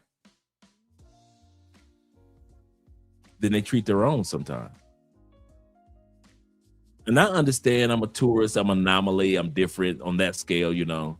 Well, in my case, I'm an immigrant, but I still think it ain't fair. I was once in a taxi with Andrea, and I got in the taxi. The guy was from the Middle East. Andrea had gotten in the backseat. He turned, he knew Andrea was Latina. And he looked at me, he said, "Are you Brazilian?" And you know me, I'm ready to say something slick like, if I'm Brazilian, why the hell am I speaking English? And I was like, nah, bro, I'm from the States. He proceeded to complain about the African immigrants, the Afro-Colombian immigrants, the Brazilian immigrants, anybody that was coming from another country infiltrating Spain. He was just rambling. Me and Andre were just trying to go to point A to point B. We was not trying to hear none of that. But because I was American, he felt that I could relate to his plight more than I could understand the plight of my fellow Africans, Afro-Colombians, Afro-Brazilians. In other words, this guy saw my nationality as a step above my Nigerian brothers. Now, I didn't. And that's happened to me plenty of times. That I could be in a scenario that they could look at me, oh, that's just another black. Oh, wait a minute, that's not another black guy. That's an American. It is not, that's an American black guy. No, that's an American. And all of a sudden I start getting respect and I get the best table and I get better treatment just because I'm American. But then I see the people that actually lived in this country don't even get the same treatment that I get. So I think that's unfair. And that happens all the time. And I know some of you guys can actually attest to what I'm talking about. Sometimes you can get a taxi that others can't get that taxi. You can get that waiter that others can't get that waiter.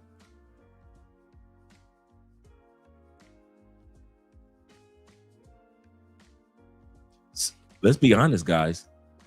You ready? Because you're American, you can get that pussy when somebody else couldn't got that pussy. There are women that have been waiting not to fuck a black man.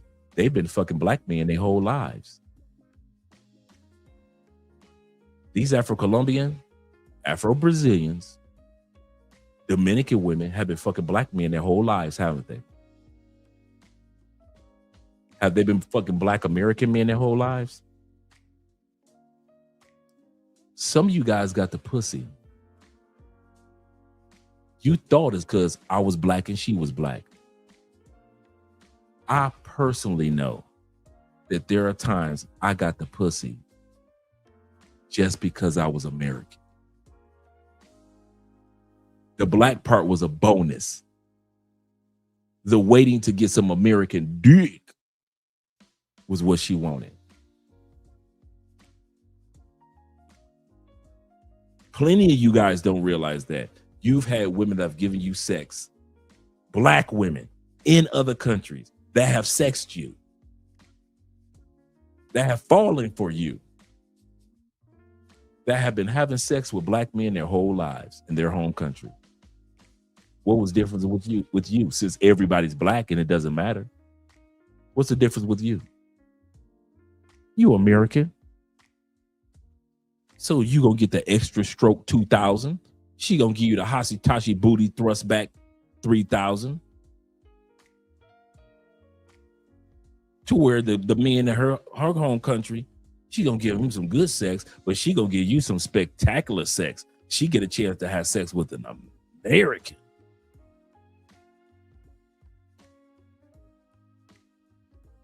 She wants you to squirt inside of her all of your red, white, and blue.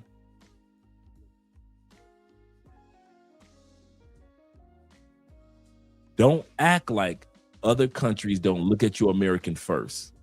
Yes, there's colorism everywhere. Yes, there's biasness, bigotry, racism everywhere.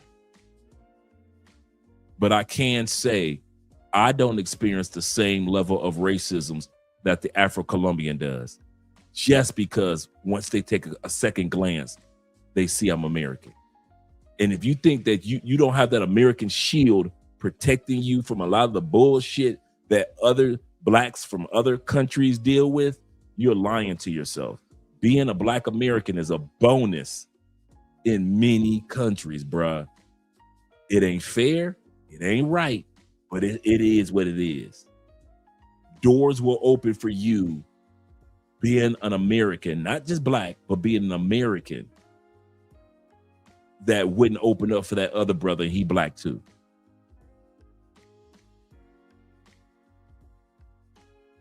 It's not fair. He said, yep, they love the different accents. Absolutely correct. Absolutely correct. He said, I don't think it's automatic if you're black. He said, I think it's about perception. I agree with you as well. I agree with that. And how you carry yourself. That's true too. And that goes back to number 4, what I was mentioning. I say it's race, ethnicity, nationality, and the class structure. Yes, you black. Yes, you're black as far as your ethnicity is as well too. Yes, you're American. But you hood niggas, you do not get the same treatment that us brothers that walk around like we got some damn sense in our head get. Don't you ever think all Americans get treated the same way. You Pookies, you Nook Nook, Ray Ray, Keith Nim, Mookies, all y'all do not get if you think I don't care how much money you got in your pocket, you will never get treated the same way that we get treated, ever. There is such thing as classism around the world. That's the number 4. Your ass is not going golfing nowhere. No, nobody will fuck with you. They concentrate you on purpose to go into the pay-for-play areas, the nightclub areas, the mall areas. Pookie, they make sure that you are concentrated in those areas. They know what African Americans like, and they go concentrate your hood ass right in there. But if you are on another level of class, all of a sudden, all the doors open to all the other areas of countries that you niggas ain't gonna be invited to. I'm sorry, it's the truth. There is classism around the world too. The rich get treated a certain way, middle class get treated a certain way, the poor get treated a certain way. It is what it is. It is what it is, especially in capitalistic societies. Poor whites get treated differently than rich whites. Let's be real. Poor blacks get treated differently than rich blacks. I know y'all try to say, all black people get treated the same. It ain't like that around the world, bruh. It might be in America, all blacks get treated the same, no matter if you're poor or you're rich. But I'm telling you, around the world, it's completely different. When you are impoverished in Colombia, your ass is not going, I don't care how black you are not going to get the same treatment as a black person in Colombia. That's an Afro-Colombia. You have an education, or you started a business, or you've done something to take your life on another class, another level. You are treated completely different. And they know the difference. The one thing I can say about at least Colombia, if you ain't got no business being there, you won't be there. Colombians are like this. If you can afford and you've got the class to be there, nobody's going to look at you like, oh my God, why is he here? That's America. That's America. That makes you feel like you don't belong in those rooms. In Colombia, if you got the money and you got the proper mindset, how you carry yourself, you just blend your ass right on in. How do I know? I've been to places where it was just me and maybe one other black Colombian family. And we just blend right on in. Having conversations with people, enjoying the swimming pool. Ain't nobody jumping out of the pool like, oh my God, there's black people in here. No. The reason why we can get in certain swimming pools, because they know if you didn't have the money and the connections to even know about a place like this, your ass wouldn't be here anyway. That's why they concentrate you Pookies and you Ray Rays to certain areas, because they know you niggas gonna always be in those certain areas no matter what country you go to. You concentrate to the same areas. There is a system of classism, and you, no matter how much money you got in your pocket, if you move in the lower class area with your behavior, they gonna treat you like you a lower class nigga because of your behavior, not because of your pockets. I'll say this again. There are clubs, there are spots to enjoy for black people that act lower class but got money in your pocket. You got money in your pocket, but you a low class nigga.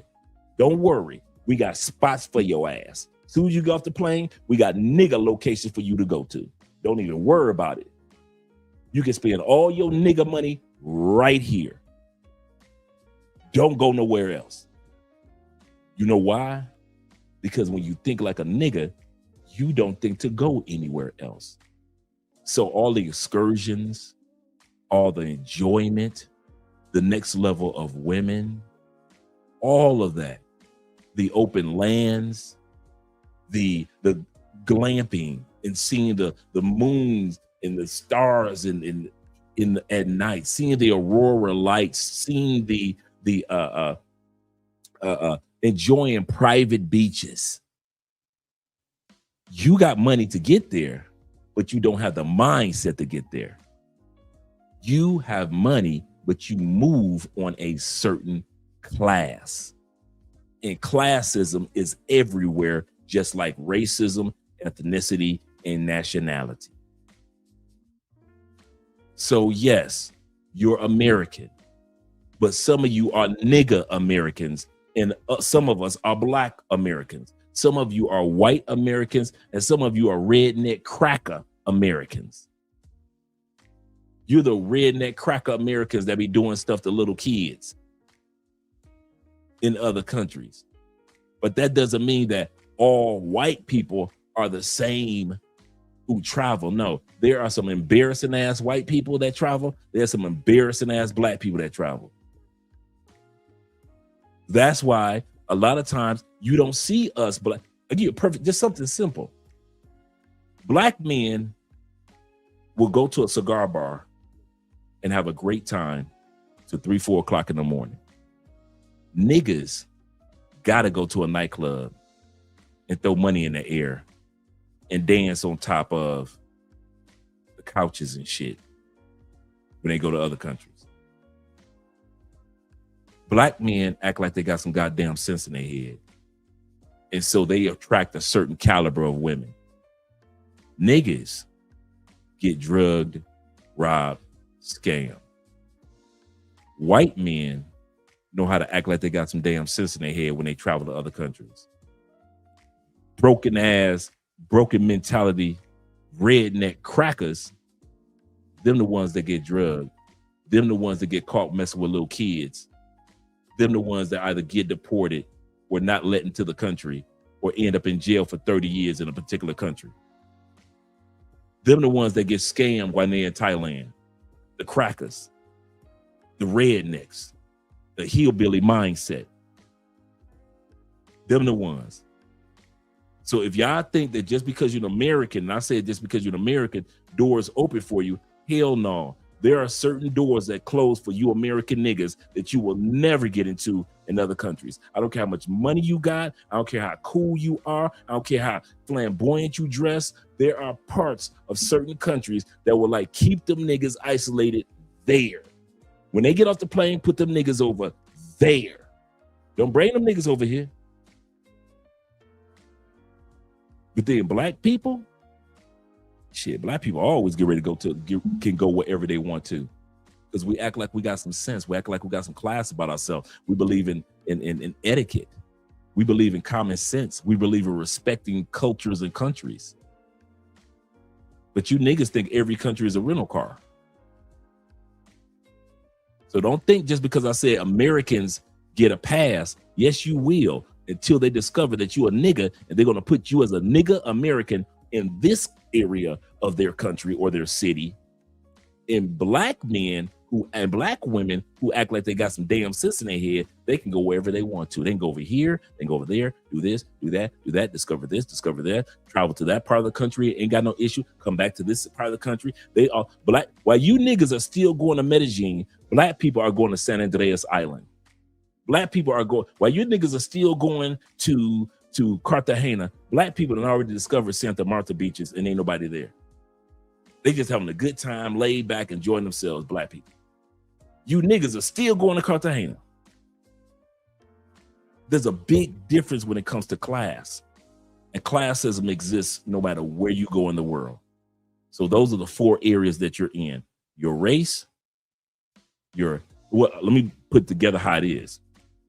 Around the world, you're looked upon at your nationality, then your ethnicity, then of course your race, and then also your class.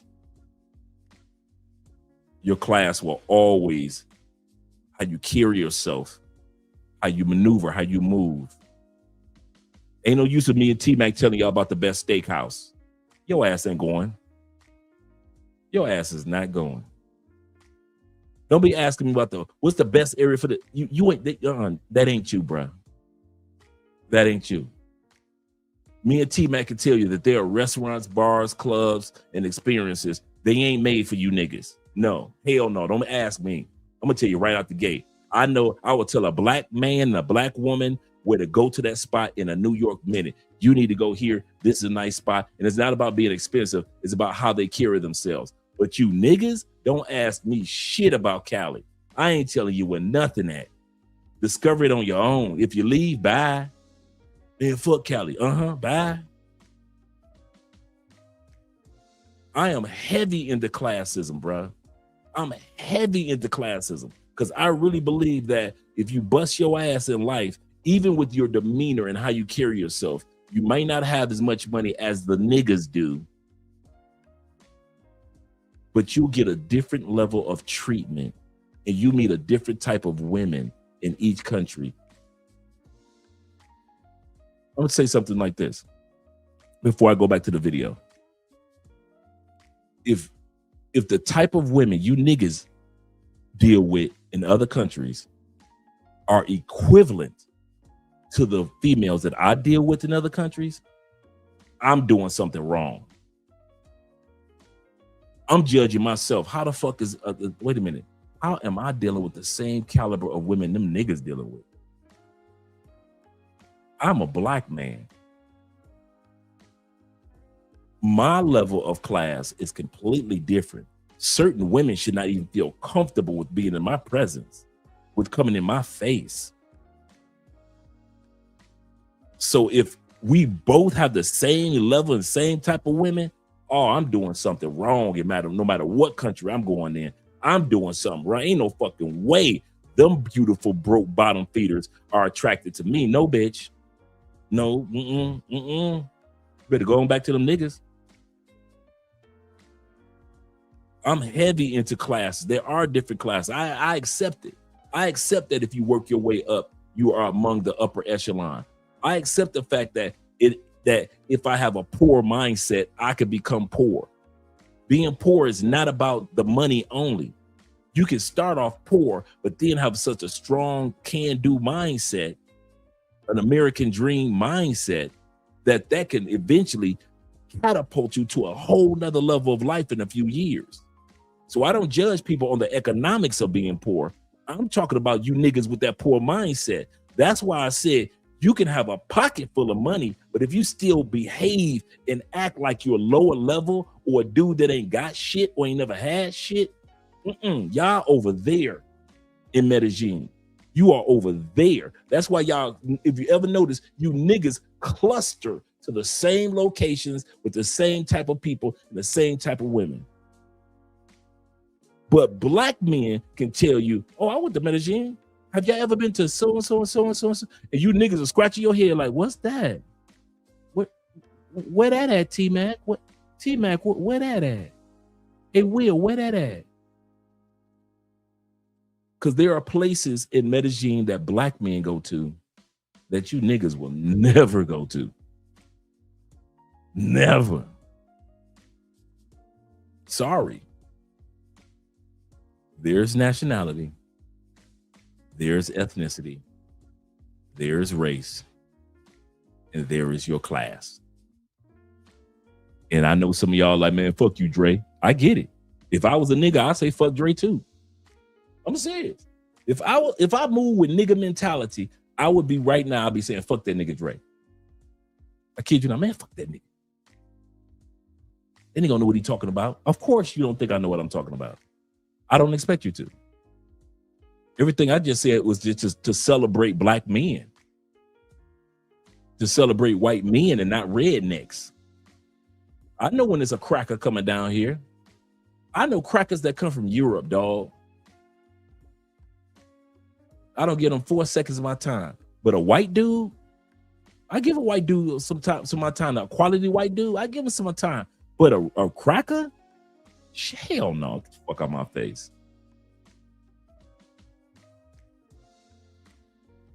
Shout out to Top Dog in the building, my dude. Tori says this. He said, Priest Dre. He said, you standing on business. Love you, man. Love you brothers too, man. I kid you not. I'm going to come to the super chats in a second, gentlemen. He said, a lot of folks choose to have victimhood mindsets because they hate self-accountability. Absolutely correct. He said, laugh my ass off, 100% true. He said, no lie. He said, one of my friends is an N. He said, and I tried to explain to him this. He said, Andre said it best. Black men, most of you guys that I kid you not. You can tell the difference even between where black men go compared to niggas. You find more niggas go to Medellin and you find more black men go to Bogota, Cali.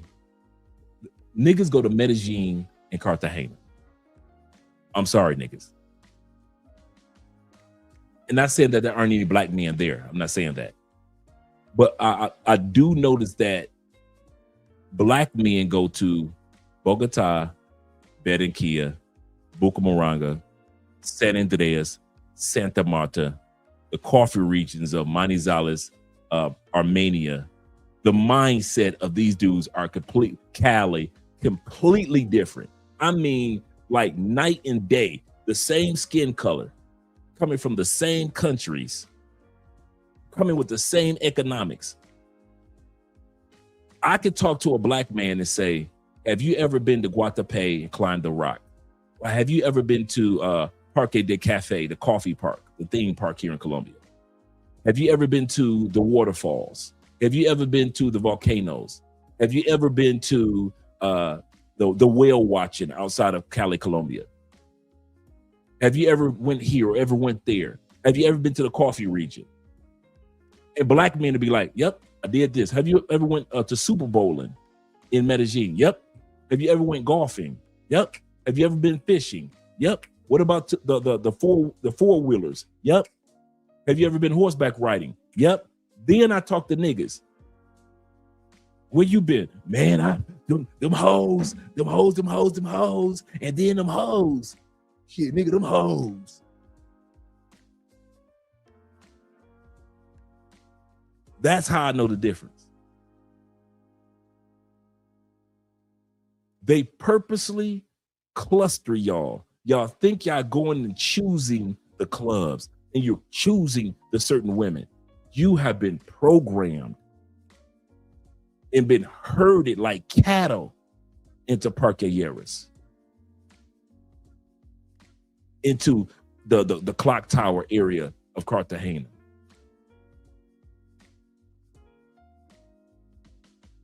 Y'all do the same thing in DR. All of a sudden lately, everybody wants to be in Santo Domingo. Y'all don't want to be in Sosúa no more. Black people were going to Santo Domingo while you niggas was going to Sosúa for years. I know black people like myself that have never been to Sosúa. And we spent a month there. Never. We have been all over that island. All over. Not one time even imagine thinking about stepping to Sosúa.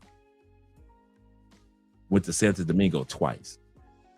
Now, lately, you niggas want to come trickle down to Santo Domingo as if y'all discovered something new. Black people, black men and black women, white men and white women have been going to Santo Domingo and living in Santo Domingo for years. You niggas and you crackers are just discovering Santo Domingo over the last couple of years. But black people have, and white men and white women and Asian men and Asian women have always been there. Always been there. Always been there. There is a difference between how crackers travel and white men travel. Black men and niggas. It always has been. It always will be.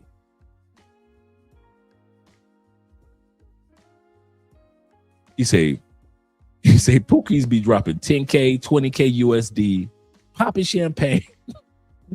I wish you was lying, but you're telling the truth. He say popping champagne at a dingy ass replica foreign club of a dingy ass ATL. You're not lying. You're not lying. You niggas will go to Cartagena, spend a ton of money in Delirium, a pretend Atlanta-ish club. As long as they pretend like they the A, or like they're Detroit, or like they're a club in Chicago, or like they remind you of a New York or LA or a Houston club or a Miami-ish club. As long as they got something that reminds you of what you niggas enjoy back in the States, you will spend tons of money there. Black people will go to some spots that remind them of the actual culture of that country. You got black men that go to clubs where they just do bachata and salsa, merengue, and cumbia. You niggas ain't going to them clubs. You niggas are not going to them clubs. You niggas are not going to learn bachata. Stop it. You niggas, your salsa game is trash. Trash. You can barely jump up and down the reggaeton. If they ain't playing no American music, your ass gonna be standing around. You damn sure ain't gonna do no cumbia. Easiest dance in the world is merengue. It's just side to side. Your ass ain't gonna do no merengue.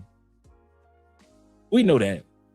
Black people, white men, yes. Crackers, no. They ain't doing it. Hillbillies, they ain't doing no. You ain't gonna never see no hillbilly doing no damn salsa. Hell no. You ain't gonna see them doing Mexican dances. Hell no. But you'll see a white man doing it. You'll see a black man doing it. You'll see an Asian man doing it. Because we're there for culture, not just for coochie. We enjoy the coochie, but we also enjoy the culture. You niggas, you just go down for the coochie and go to clubs that remind you of you. And in order to get to coochie, you go to clubs. This brother ain't lying. In every country, I see y'all do it in the Philippines. I see y'all do it in Thailand. Y'all always cluster y'all little asses in them same ass clubs that play American music over and over and over and over and over again. And they know what they're doing, and they're making thousands upon thousands of USD off of your dumb ass. You just blew 5,000 in the club, and it's a flex. It ain't tricking if you got it, Dre. So be it. However you want to word it to make your nigga ears feel good, go ahead and word it and make your nigger and your cracker ears feel good. It ain't tricking if you got it. Make yourself feel good tonight. But the brother ain't lying. They know exactly what they do to get y'all ass to cluster in these small areas. You just hating. You just dick watching. I'm just telling you what they do. You can keep going. After this live stream, you niggas gonna be niggas. Let's be real. After this show is over, y'all gonna still do nigga shit. I don't know why y'all trying to be mad in the comments. You know and I know you a nigga. You know and I know you a redneck cracker. You gonna be doing cracker shit, trying to put your hands on somebody's kids that you ain't got no business touching on. You do cracker stuff. You go to countries and you mess with kids, people's kids, and you almost get your arm chopped off for messing with people's kids. You do cracker stuff. Niggas, you do nigga shit. So don't be looking at me like I done said something off the wall that should have been said on camera. These cameras go off, y'all gonna still get off them planes, do nigga shit. But here's the cool part. These cameras gonna go off, and there's gonna still be some white men, Asian men, Latin men, and others that's gonna do some grown adult shit. And there gonna be some black men that's gonna do some grown adult shit and look at you niggas like y'all crazy. Because that's what we do. We look at rednecks like they crazy. We look at niggas like they crazy. We look at disrespectful hood ass Latins like they crazy. If you think Latin people look at each other the same, like, yes, we're all the same. No, they don't. They be looking at them broke ass Latins riding around crazy on their motorcycles like, yeah, that's one of them poor ass Latin boys from the hood. He don't know what a stoplight is. He just riding, just the moto boys. So even Latin people in their own countries know what classism is. But if y'all don't think when these cameras go off, all of a sudden y'all gonna stop being niggas, y'all gonna be niggas. Y'all gonna run y'all ass to Parque Yeras. Man, they could close up Parque Yeras. You niggas will invent a new Parque Yeras.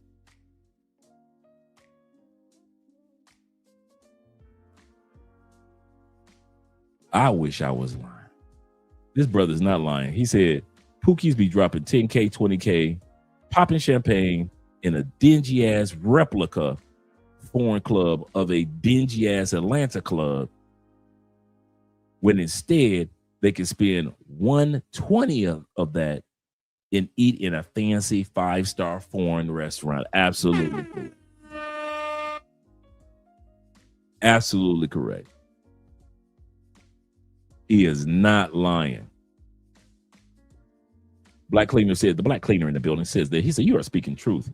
He said, niggas will laugh at you for wanting to go on excursions and tours. I know dudes that do the deep sea diving, brothers that do deep sea diving. You niggas ain't doing no deep sea diving. I know brothers that do the parasailing. You niggas ain't parasailing. You ain't sailing nowhere. We can't get you niggas to come out your hotel room. Except you niggas come out your hotel room just to get high, drunk, and some pussy, and then go back to your hotel room. Ain't nobody hating on you, but it is what it is. You are part of that class. Fuck you, Dre. I got the fuck you, Dre part. But the truth of the matter is, there is such thing as classes. There are classes. I tell you to go to Bogota, your ass in the hood. The rest of us in zone T. If you ever been to Bogota, you know that is the upper class, some of the best restaurants, best malls, best Airbnb, best hotel in the country. It is where the rich of the rich of Colombia live in that area of Bogota. Politicians' homes are there. The presidents and ex-presidents lives in Zone T area. But ask you niggas ain't never even heard of Zone T. Every time me and Andre go to Bogota, we guaranteed we ain't going nowhere else. We gonna be a Zone T. Best restaurants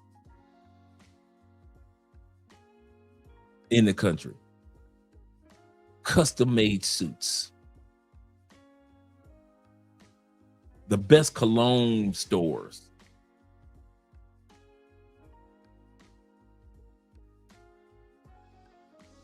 You niggas after this live stream gonna still be niggas. So I don't even trip on y'all when y'all cussing out Dre. Man, fuck you, nigga. That I don't like that nigga Dre. I don't care. You don't like the fact that Dre tell y'all the truth. It's like when Kevin Samuels was talking to women. I always say women can say everything about Kevin Samuels, but they never told Kevin Samuels that he was a liar.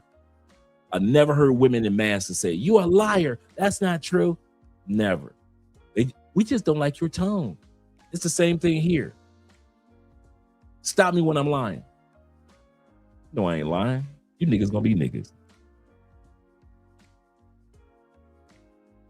Florida said, he said, it's good to know Dre. He said, I'm glad that you give a white man some time. Heck yeah. I ain't never been funny style like that, bro.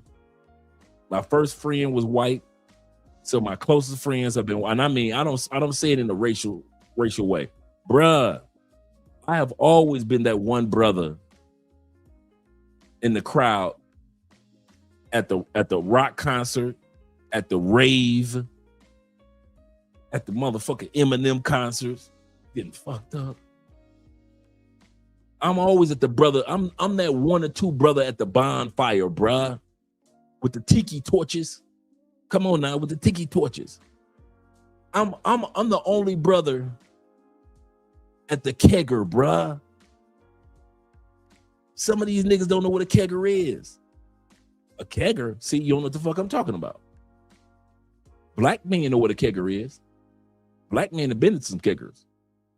Black men know what a bonfire is. Black men have been to bonfires. You niggas ain't never been to no bonfires. Black people go, white people go, Asian people go, Latin people go. They know what a kegger is.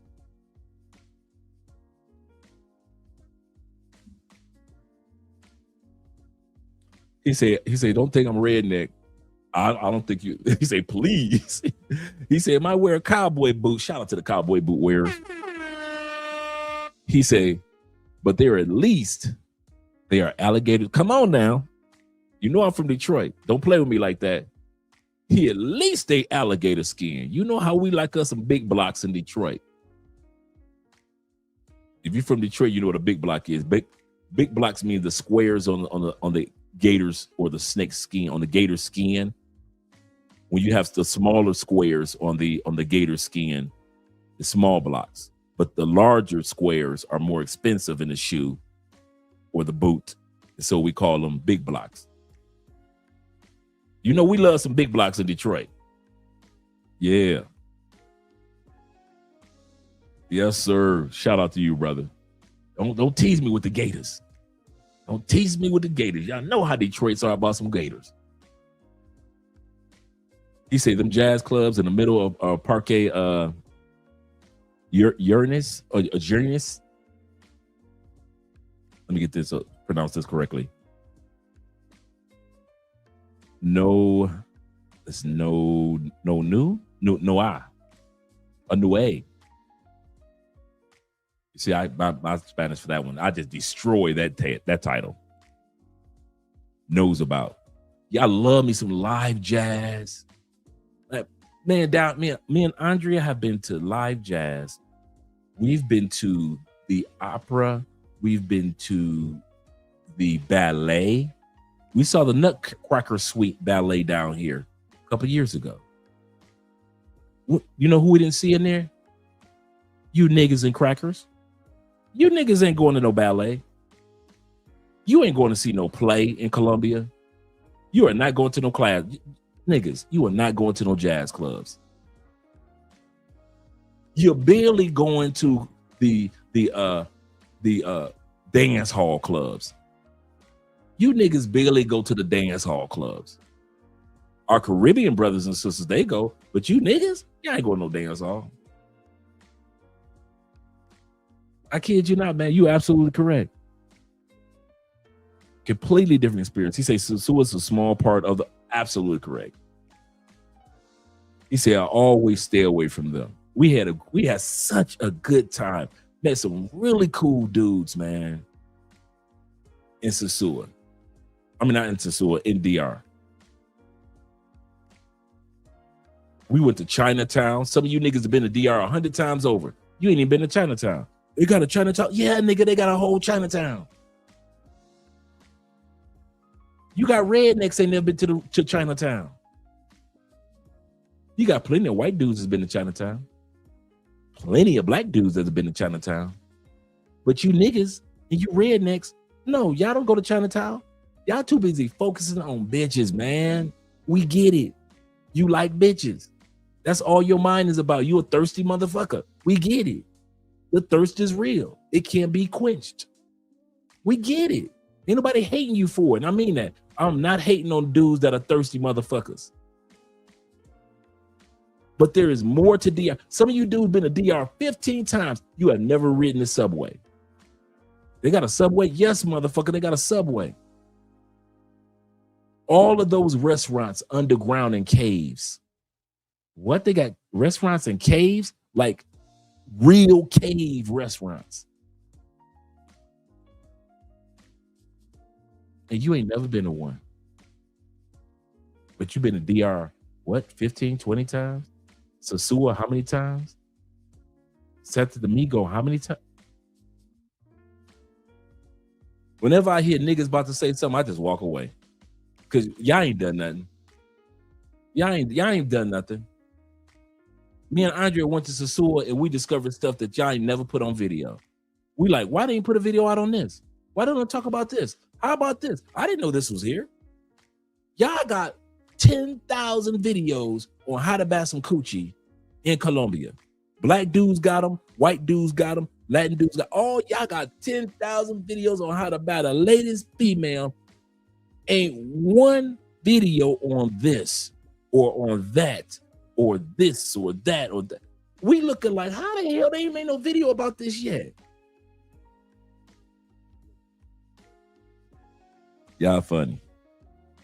My brother says this. No Limit says this. Shout out to No Limit in the building. He says same thing here in Thailand. He said a lot of these ninjas in Pattaya, none in Hue Hung or Hue Hin or Ubin. I hope I pronounced that correctly. Or Uban. Yep, there are locations that I know that. I noticed that. It's just like with Ronan. When Ronan talks about the Philippines in his area, he said, man, these dudes don't even know. You'll get a bang for your buck in these areas. But dudes don't go. Shout out to Coach being in the building. Shout out to Coach. Glad you're here, brother. He said, yeah, it's still tricking. Yep. Shout out to my brother Chalupe. He was there with us yesterday on the Patreon. Appreciate you, brother. Speaking of Patreon, let me drop the link. I forgot to drop the link for you guys to join the Patreon. He said only brothers on Mexican teams. He said only the brother on the Mexican team just scored. Man, Mexico they've been playing, bruh. Shout out to Mexico in the World Cup. And fuck Argentina. Them lames, them racist ass lames. He said, damn, that's true. I never thought about that. Z-Bar. Go ahead, speak it. Yep. The dudes don't go out to zone T. Yep. Thank you, brother. Dudes do not go down to Bogota and you have such a good time out there, man. And I can say police and security you can tell that the president and the former presidents and congressmen and senators live in zone T.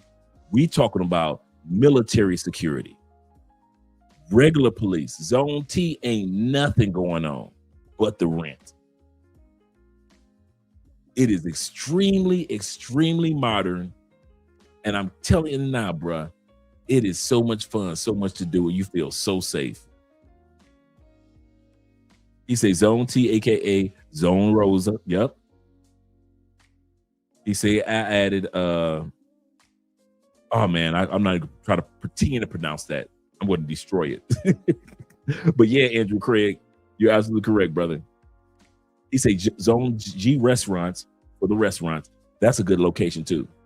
That is true. We were over there as well. He say that's where they have the higher end hotels. Absolutely correct.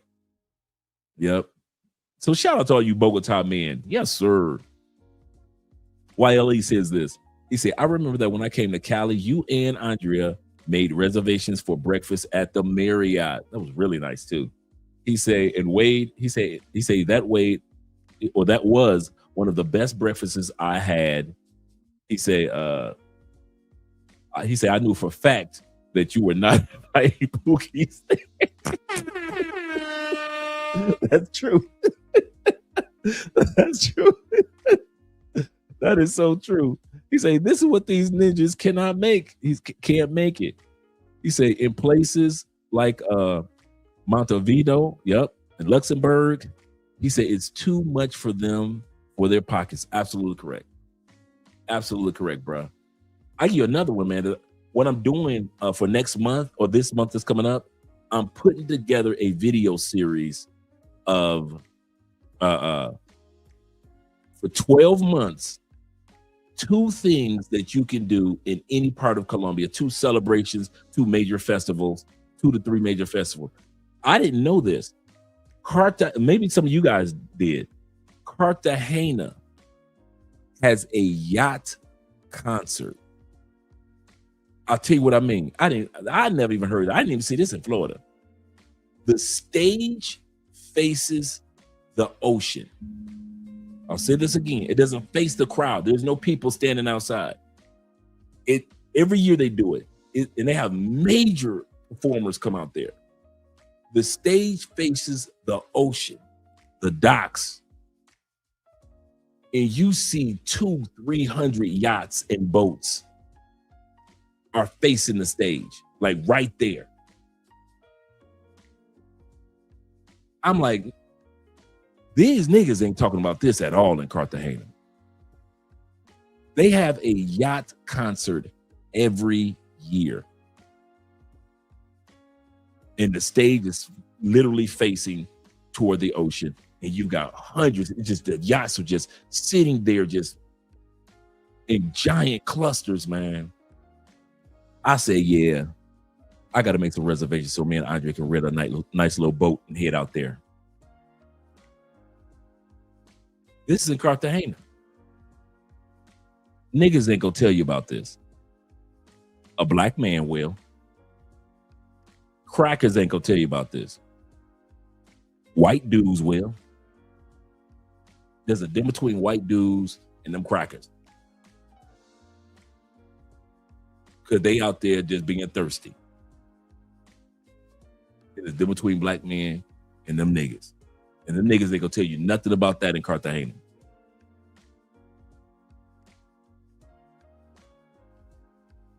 Yep. Let's go back to the video. Let me stop running off at the mouth.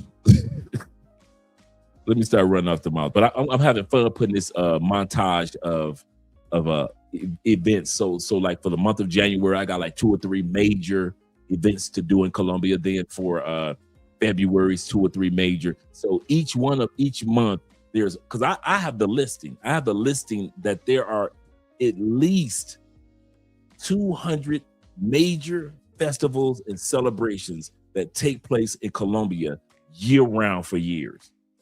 You got the Black and White Festival. It's like a mini version of Brazil's kind of festival that they have in February and March. It's like a really smaller version, but it's really nice. And it's the celebration of racism, togetherism. A lot of stuff, man. Yeah, so I'm going to put that together. And I already started putting it together, but it's been amazing to find out all the celebrations that take place here in Colombia year round. He said, yep, that's a big fact, Dre.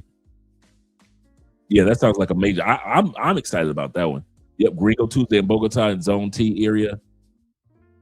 Near the, yep, we were there on the Gringo Tuesday. We were there in that area.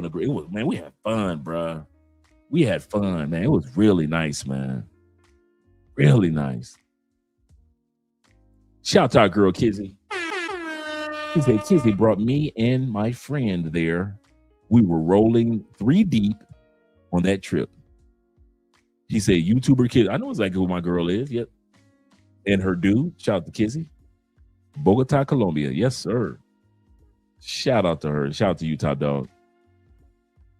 Corporal T says this. He said, Dre, we had an at-home. He said, we had that at home in West Palm. I kind of figured that the United States had to have one. At West Palm Beach, he said the yacht concert every year. Thanks for letting me know that, brother. Because we in Clearwater, we have the Clearwater Jazz Festival every year in Tampa area. It's a major week-long jazz concert, some of the best jazz performers that you will have. Jazz and R&B performers. And the people will pull their yachts up, but it was an area where you could sit there if you were on land and enjoy it, but you could also be there and pull your yachts up. So a lot of people pull their boats up and everything and enjoy the concert, Clearwater Jazz Festival. And plus I liked it because it was in October. And it was always the weekend of my birthday. And so I said, yeah, let me enjoy the Clearwater Jazz Festival. A lot of people don't know about the Jazz in a Park in Cartagena. I mean, in Bogota, Jazz in a Park. Major concert. If you want to just have a nice jazz night with some great jazz music in the park, Bogota. And I'm talking about thousands of people out there. Thousands. It's a free concert in the park. You got the vendors out there selling food. You have the Bogota Jazz Festival. He said, I love me some jazz. He said, when I moved there, he said, I got some spots. He said, I got to go to some spots. Yep. He said, I'm going to the spots. He said, that's a must. Yeah, man. A lot of jazz spots down here. A lot of them, man. All right, let's go back to the video. Let me shut my mouth for a bit.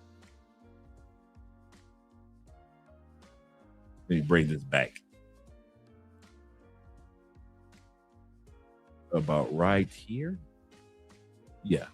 But first day, usually in America, in college system, they give you a paper to fill out. When I filled out, I put other and I put African because the tick is Black/African American. Now, I don't have a blue passport. So in my head, I'm no Black or African American because I don't have a blue passport. That was my understanding what race was. He literally calls me when class was ending. He's like, oh, like, no. Like, you tick Black or African American and you Black. I'm like, oh, no, I'm not Black. I'm actually African. Because in my mind, this is fresh off the boat, Sophie, 2014. I'm not Black. What do you mean I'm Black? I'm not Black. I'm African. She said, well, I didn't know I was Black until I came to America. Yeah. And I think to myself, I don't know what's worse, slavery or colonialism, right? And I just think about how colonized the whole of Africa, Ethiopia says no. But the whole of Africa was colonized up until the 60s. Yeah. South Africa faced apartheid up until The 90s. The 90s, right? And so I'm like, how could you not know? But then I thought to myself, well, it's interpersonal interactions. It's like white people in Nigeria feel like the weather. They're there, they're controlling something, but they're not affecting your day-to-day life. If you go outside and it rains, you have an umbrella, you know how to control it. And so it's a different ball game. But what I've seen present when there's an absence of the race dynamic is almost always this classism, this class divide, this elitism, which I think is hard because I know for me growing up, when your parents tell you to place value on these things and then you have them, how am I not supposed to feel big? I have my Manolo Blahniks on. How am I not supposed to feel big?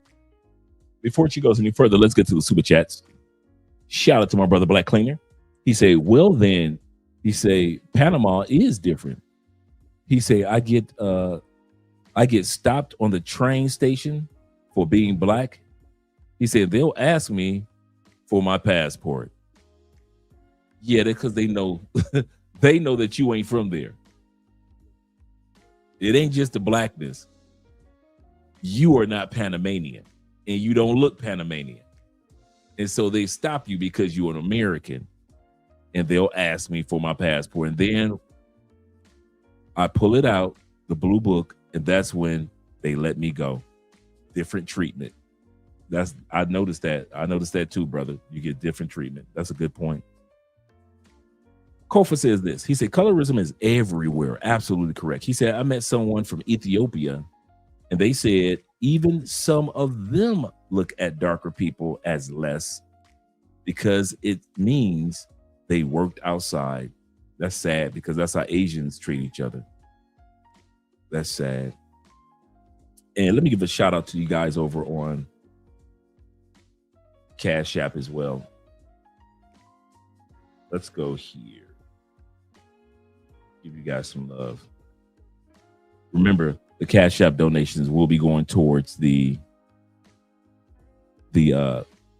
food bank that we're donating food to the Venezuelans. We're already giving away the first batch of foods, and so we're going to give away another batch of foods this weekend.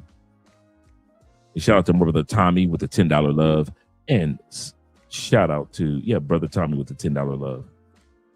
Appreciate you, brother. Appreciate you. And shout out to T-Mac the other day as well. Let's go back.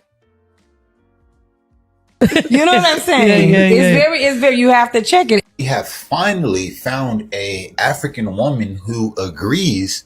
After much debate, it has come to my attention that you guys are right.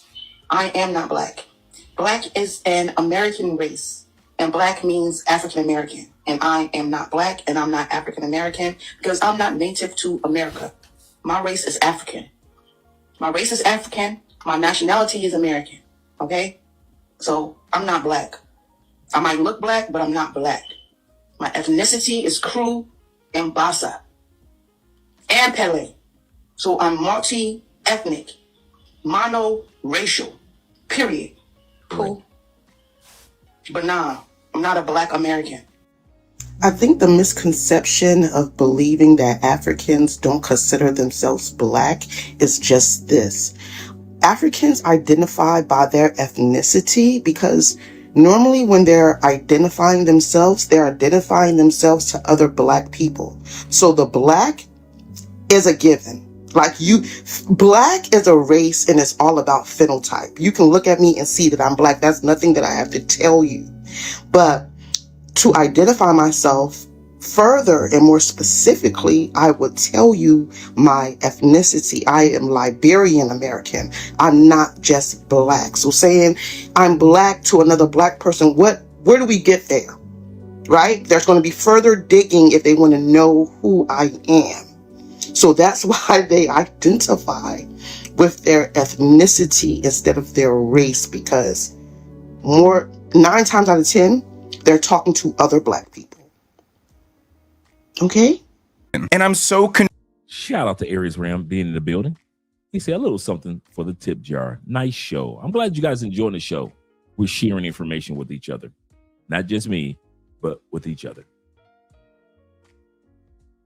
Confused at the perplexion because even in America, two black people who live in the same city but are from different neighborhoods don't have solidarity with one another. If a black person in Chicago enters the wrong black neighborhood in Chicago, they might not make it out alive. But here he explains just how badly black Americans get exploited and why it makes it impossible to live in Africa. So recently I met a black American woman who's been living here in Uganda, and she owns some land here and has been hiring locals to help, develop it and build it. She's paying them more than they would earn if they work for other people in the area. She is paying them on time, which is super, super rare here in Uganda. And then number 3, she hires like local women in the area to cook for the employees so they can eat while they're working. The workers keep stealing from her. They take the tools that she buys and they go to town and sell them. She buys 10 bags of concrete, but somehow only 6 of them end up on a work site. So now she has to watch everyone like a hawk. This brings me on to reason number 1, why many black Americans leave Africa is, they feel like they're at a constant disadvantage. Most Africans that I've met believe that black Americans are a result of white people and African people breeding together. And Mzungu means like white man. They believe it's perfectly acceptable to lie to the Mzungu, to steal from the Mzungu, to mistreat the Mzungu. And the logic they use to justify this or to make it okay is, you have money and I don't. And you see, being an American means you earn dollars, and earning dollars means in eyes of locals, you are rich. We were in traffic heading home one day. So what happens is at the end of the day, because cars have to line up at petrol stations to get their gasoline, the lanes get shortened, which extends the amount of time that you're in traffic. So it used to take us about 2.5 hours to go to work. When there is fuel scarcity, now you're looking at 3 hours, 4 hours sometimes to go to work and come back from work. So it was one of those experiences where we probably left work at 7 p.m. It is 10 at night. We've been in traffic for 3 hours. I'm not exaggerating. We still had an hour plus left in traffic, and we were both exhausted. I'm half asleep driving, and she's 2 months pregnant at that point as well. She's already gone sleeping, going in and out. So eventually she just turned to me while I was driving and said, do you really want to raise a family in this? Nobody talks about why African American women quietly disappear from the continent of Africa. Mm-hmm. And so today we're going to have that difficult conversation, breaking down why that is, and should single African American women move to the continent of Africa? Mm-hmm. The answer for Kenya is absolutely not. If you ask me would I move to Kenya as a single woman, I would not. Answer is no. But what I do understand is that as women in America, we have been molded and raised a certain way that is not conducive with living in Kenya sometimes. So some of the things that a single African American woman needs to think about when they're moving to Kenya or the continent of Africa is going to be safety, because safety feels different in America than it does in Kenya. The African dream is to leave Africa. You can quote me on that. Nothing kills my mood faster than scrolling social media and realizing what life could be. Exposure really is a double-edged sword. On the one hand, it's great. I like learning and seeing what I otherwise would never have known existed thanks to the internet. But sometimes I wish I was just a little village boy whose entire life is herding cattle and not knowing what the internet is. Because thanks to the internet, I have massive dreams. I know the kind of life I want to live, but it feels so unattainable just because of the fact that I'm in Africa and I gotta deal with all the baggage that comes with being African. And trust me, it's a lot. We'll get into it. But being in Zimbabwe specifically has nerfed me and so many others so hard. I know people who just gave up on all their dreams because Tirimu Zimbabwe and Joma Kizawangu, and it's especially the case for creatives. If you're any sort of creative in Zimbabwe, it's downright impossible to get anyone to take you seriously until you've made it. You will be made fun of and discouraged at every turn because the majority of Africans still live by traditional rules. Art doesn't make money, they say, and in a country where almost everyone is poor, of course money will be their top priority. Everyone wants their child to be the one to take the whole family out the trenches, and making money and becoming a doctor is all that matters. I used to get beaten up by my teachers in primary for drawing in my school exercise books. Yeah, I probably shouldn't have been doing that, but you know what they didn't do? provide me a pencil and a paper that I could draw on. This made me hate school. I had no creative outlet, and no one will be a bigger op than your own parents, bro. It's a meme how you have to traumatize your African parents and just straight up disobey them and risk getting disowned if you want any type of freedom. That's because our parents' parenting style is very backwards, and I can see where they're coming from. They grew up and they were parented in a time before the internet with limited knowledge, and kids back then were seen as assets, young laborers. That's why our grandparents had whole kindergartens worth of kids. Growing up, I was taught to question nothing. Questions were disrespectful. I was forced into all my beliefs, into what I wanted to study, into who I had to become, and I couldn't say anything about it or I'm a bad child. My parents are way better now. I kind of forced them into opening up, but I still struggle to have conversations about my life with them. My dad still doesn't know I have a girlfriend, and that's because dating was so incredibly demonized. Like at school, if you're caught dating, you'd be publicly shamed and punished for being in love, I guess. So even though I'm a grown-ass adult now, I just turned 18, I still can't talk to my dad about my personal life because he taught me to see him as someone I had to obey instead of the father. And it's the same for most people my age that I... The reason why I put this little skit off into this video, we don't often talk about the young person's experience of growing up on the continent of Africa. And like he said, he kind of wished that there was no such thing as social media because he wouldn't be having all these big dreams if it wasn't for social media. But if you want to have children on the continent of Africa, he said it's not all it's cracked up to be. He said, I'm 18 years old and I still can't talk about girls in my relationship to my parents. He says, I want to be an artist. And my school teacher was spanking me because I didn't want to go off into medical school. So these are the things that we have to consider. We want to call ourselves relocating to other countries. Not saying something's wrong with the continent of Africa, but I'm just showing you guys the reality of many parts of the continent that we are going to have to examine as we decide whether we want to live on the continent long-term or short-term. No, they grew up being forced to follow the system that our parents followed, and there's so many people that have actually just had enough and now want to go out into the world to do their own thing. And that's the irony of it all, right? Like, our parents wanted us to be something so much that we begin to resent that. The most non-religious people I know are people who had religion shoved down their throats the most. Okay, can we talk about religion for a second? Because Christianity is what guides like 99% of people in Zimbabwe and most of Africa. And most people will use Christianity as an excuse to suppress others. Confession, I want to get a piercing, paint my nails black, and wear grungy outfits. But I won't do that because people here will either call me gay and beat the shit out of me, or they will call me the spawn of Satan and send me to 30 different mega churches to get baptized in anointing oil. There's a lot of you that are considering Kenya, a lot of Kenyan Americans, Kenyan Brits that want to come back to Kenya. Listen, y'all are looking at Americans. Y'all following our content. If you want to know the real, go to Kenyan content creators because they're able to say things that we cannot say. Now, I think I know what she's trying to say because this could be very vague, right? But on a day-to-day living situation in Kenya and Uganda. But when you're dealing with Africa, somebody always has their hands in the bush. For example, I had this dude who was on this podcast who's no longer on the podcast. And this girl would used to introduce me to people who would take advantage of me on purpose. He's no longer on the podcast anymore, obviously. All right. Trying to put his hand in the cookie jar on purpose, trying to lead you down a path of disaster. That's an example. And that happens a lot here.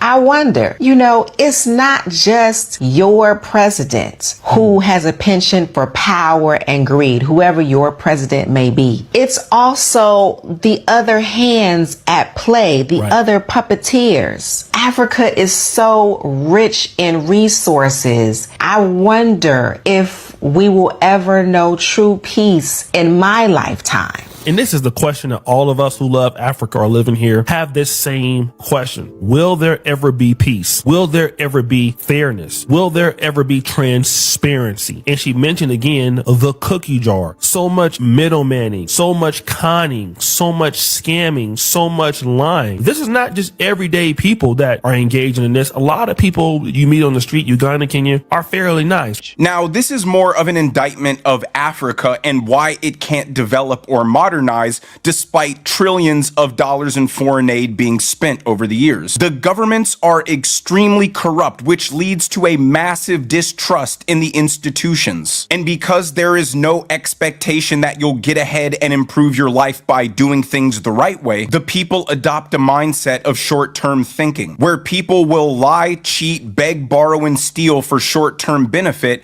at the expense of long-term prosperity. When Americans who want to move to Africa and bring their money and invest in the country and build a house and establish roots get cheated and robbed at every turn by the locals, it scares away the very people Africa needs to help build up its society. They're only interested in getting as much as they possibly can today, even if it means they'll be worse off for it tomorrow. And because everybody is constantly trying to take advantage of one another on a daily basis, it creates an extremely low trust society. There's very little solidarity or collective unity in individual African countries amongst people who share the same language, the same culture, and the same history. So what makes you think they're going to extend an olive branch to people 5,000 miles away on a different continent just because they share the same skin color? And this particular guy is living in Uganda, but here's another American woman living in Ghana who has almost the identical experience. There are Americans coming over here being nasty, doing nasty things, and being bad to the locals. Now let me flip the script, okay? Let's talk about the fact that we get abused over here too. The thing about Ghana is stop crying victim. Stop crying victim, because y'all cheat us out of a lot of stuff. Y'all invited us to come home, which by the thousands we did. We came running to Ghana. People sold their homes, moved out of their apartments, sold everything. Some people packed up containers and moved over here just to get over here and realize this is not our home. Y'all call us foreigners. Ghanaians call us that. We didn't make that word up. We didn't start calling ourselves that. We don't know that that's what y'all call the white people and the Chinese because we're not around them. But we know that that's what y'all call us. I ain't never heard the word before, Toby, till I came to Ghana. Okay. Y'all invite us home. Let's talk about what y'all do to us. Starting from the before we get to the airport, we got to have a visa that we pay for to even enter our home. We pay all this money for passports and visas to get here. We get to the airport, and as soon as you see a blue passport, everybody's coming for us. Can you give me something small at the COVID place? You get to immigration. Can you give me something small? You get to baggage. Can you give me something small? I have never seen nowhere in any country or state where people have openly, it says $60 for foreigners, $30 for locals, okay? You go to Cocoon Park, and I don't remember the price. Let's say $200 for foreigners, because that's what y'all call us, $40 for locals. You go to the castle, it's $60 for foreigners, $10 for locals. I ain't never seen that nowhere. I ain't never went nowhere in the U.S., Mexico, and Canada where it said you pay, if you a local, if you're from here, you pay $3 for a Coca-Cola, but if you're a foreigner, you pay $8 for a Coca-Cola. I ain't never seen that nowhere. Except Ghana. Black Americans, for some reason, are unable to fathom that Africans murder each other, genocide one another, conquer each other, oppress and subjugate one another. So the fact that you share the same skin color is frankly inconsequential. Maturing is realizing you got to retire the whole I'm rooting for everybody black. Because I'm not. I am not rooting for everybody black. Because some of y'all don't even want to be black.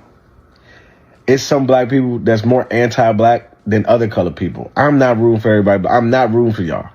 I am not. Y'all are anti-black. I'm not rooting for everybody black. Like, some of y'all got Stockholm syndrome so bad. Like I see what type of person you would have been back during slavery times, because I see who you are now. I got a question for the niggas. And when I say before she goes into her rant, shout out to our brother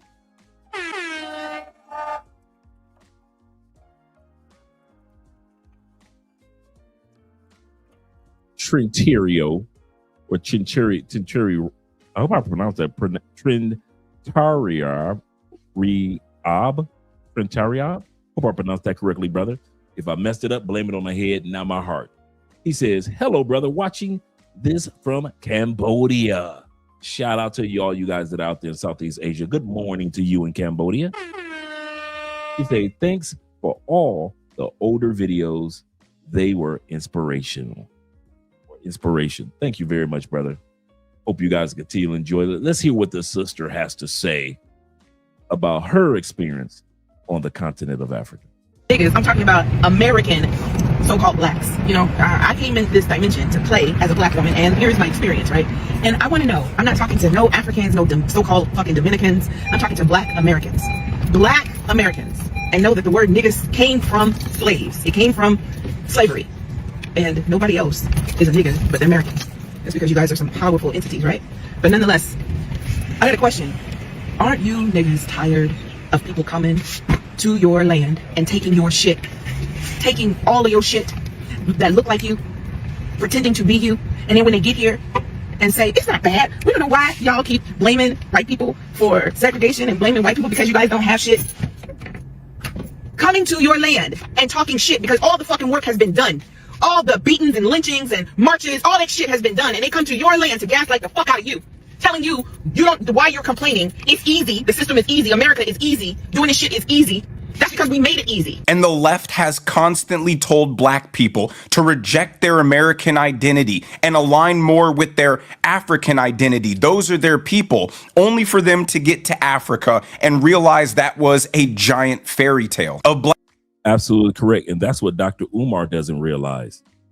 Dr. Umar in many narratives have sold us this pseudo image of Africa to where we think we don't have to put in as much work to accomplish what we want to accomplish in Africa as we would have to if we were in Cambodia, Thailand, Colombia, Panama. Just like when it comes to relocating to any other country, we got to put in the work to get to the level of livelihood or lifestyle that we want to enjoy, and no matter where we go to. It's the same thing on the continent of Africa. When you guys go to Cambodia, like my brother, you were not waiting around thinking at the airport there was just a bunch of Cambodians, black Cambodians waiting for you with open arms, did you? You just got to Cambodia and thought, hey, I got to put in the work. What about in the Philippines? Did y'all think there was just 50 Filipinos just waiting outside for you? Welcome to the Philippines, brothers. Let's welcome. No. There weren't a bunch of tan Filipinos waiting for you, was it? What about when you came to Colombia? Was a bunch of Colombia? Well, you know how we do in Colombia. It might have been. Colombians be going to the airport like we celebrating a festival every single day. So it could have been in Colombia. But my point is, then we want to go to Africa. And instead of putting in the real work like we feel like we got to do in other countries, we think Africa is supposed to automatically just open up the red carpet. Your child is home. Your prodigal child is home. And there's supposed to be bands and dancing. And there's supposed to be kings and prime ministers coming our way, waiting at the airport. We're supposed to get off the plane. It's supposed to be regal and presidential. That's what we think when we go to any parts of Africa. And that's not true. You have to vet your staff just like you do in any other country. You got to make sure that you're hiring the right people just like you do in any other country. You got to make sure that you hire a company that has a good track record to build your house just like in any other country. Do your electricity just like any other country. Just because you're in a continent full of black folks does not mean that you do not have to be careful. And I think that's what frustrates a lot of people that go to Africa. They have this misconception that since we're all black, I can let that guard of vetting down. And you can't. People are people. I'm gonna tell you now, I'm the type of brother like this. If the best company to build my home in Africa was a all white or all Latin or all Asian team, and the brothers couldn't do it the way that it need to be done, I'm gonna fire them damn brothers, and I'm gonna get me some white Amish brothers, and they gonna build my shit. I'm not that, like I said, I love my race, but when it comes to business, I am not as race loyal to a fault. I will give us the first right of refusal of the contract of whatever I need to be done. Yes, I'll look out for the brothers and sisters. But the moment I see you fucking up, I will fire a brother and sister and hire them white folks, them Amish brothers, and have their hat on, and they'll come up with their horse and buggy, and they'll build that, because I see what the Amish do. You know, I lived in Indiana. And so I'll let the Amish dudes come and make this money. And I wouldn't give a damn about y'all crying about, now, you get the money to the white man. I ain't trying to hear none of that. None of that. And if I was on the continent of Africa, if the brothers are doing the job, cool. If they ain't, I will find somebody else, even on the continent of Africa.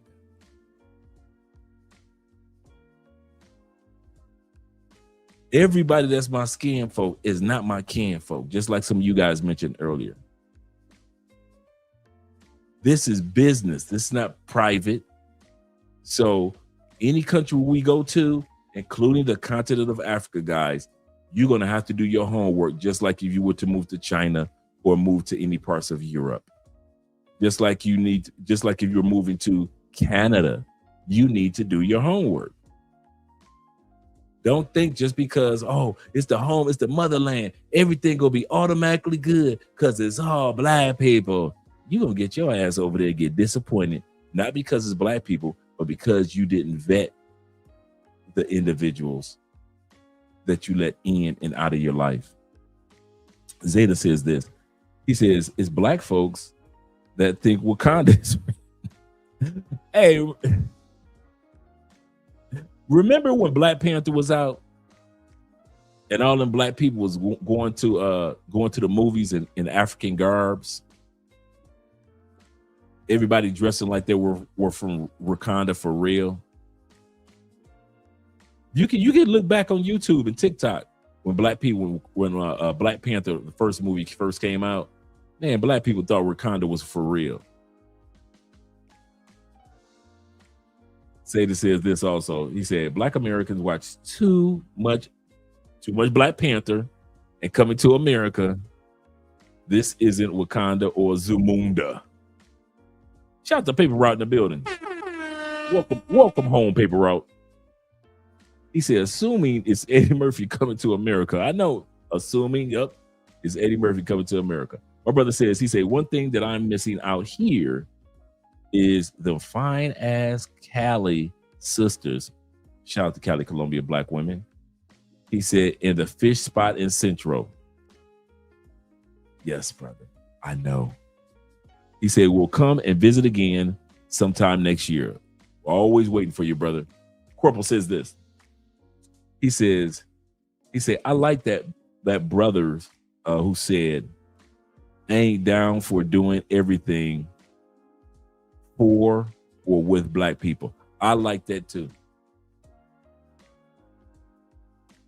I've given up on that race assumption, that race loyalty just because of race. I've given up on that years ago. I'm not one of them black people. I love being black. I love being American. That does not mean that the only people that I can hire are black people. My job is to say, is this company a quality black company? If it is, great. If it's not, I'll even give another black company a chance. But if two black companies cannot get the plumbing done, I am going to hire somebody else, and they may be of another race, and I am not going to lose sleep over it. I am not going to lose sleep because I know I got the Amish brothers building my house. If you ain't never seen what the Amish can do, when it comes to building,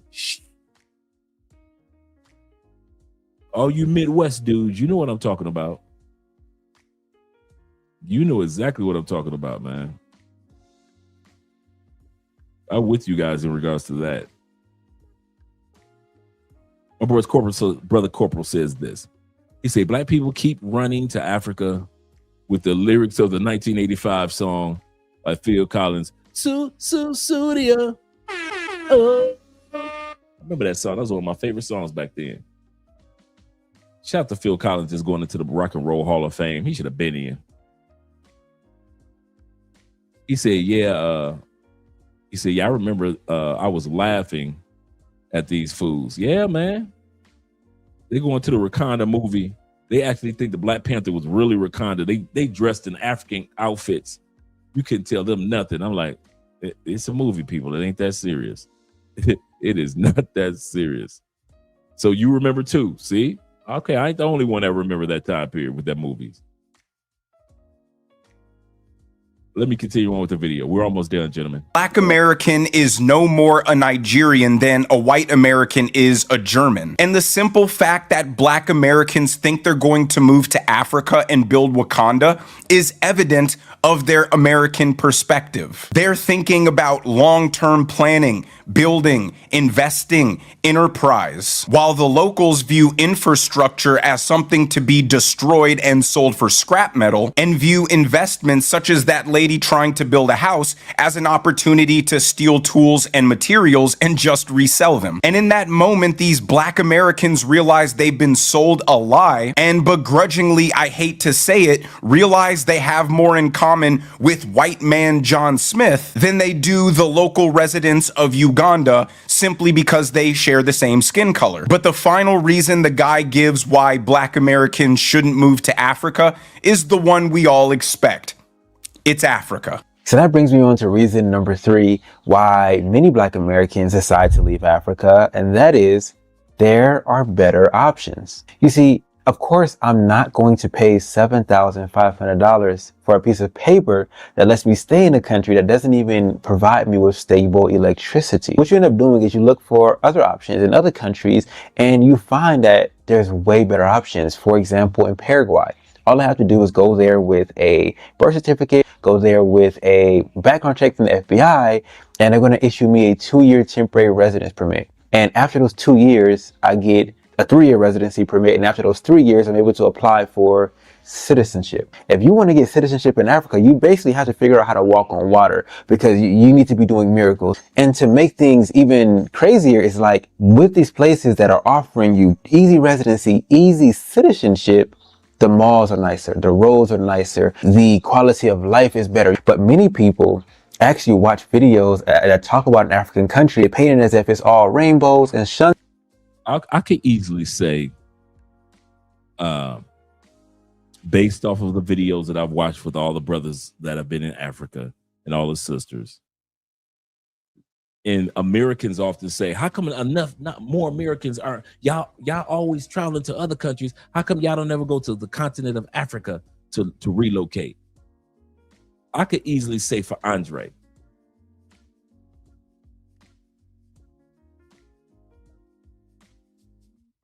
for the most part, depending on the country, of course, for me, it's infrastructure.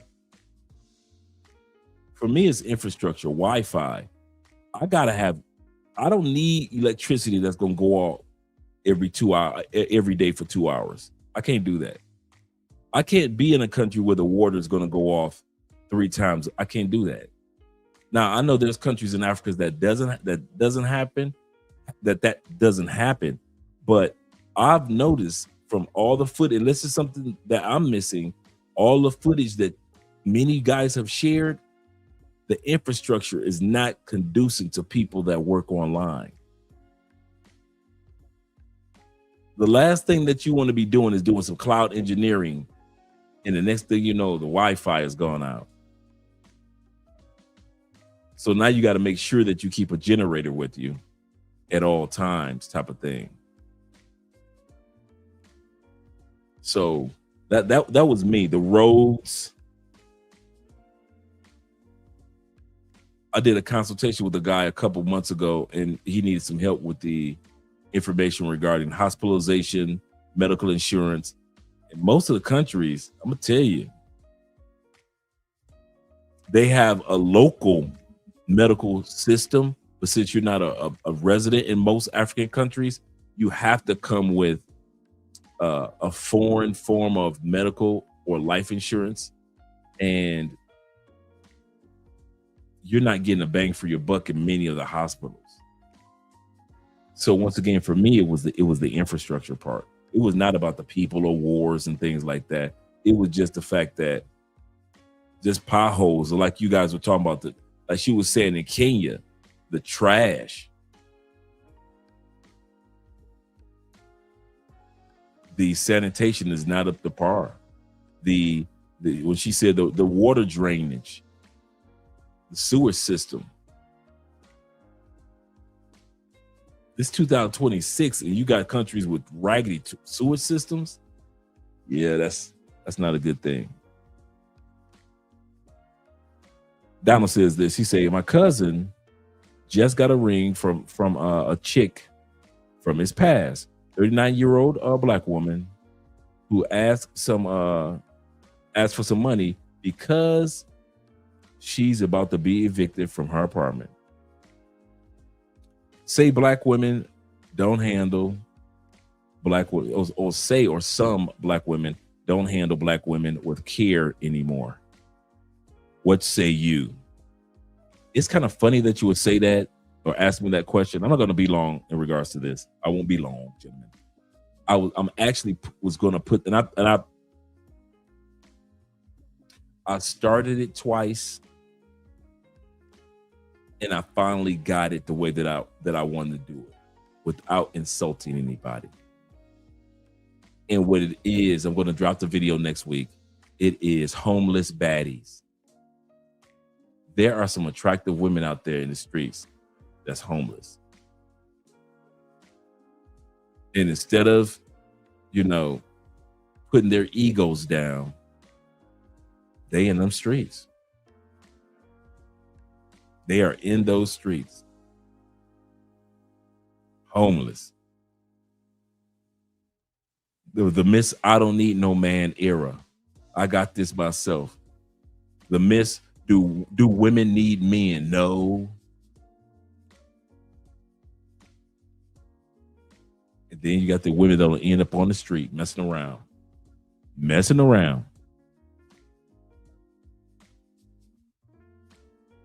He said, did Uruguay 3X? He said the final time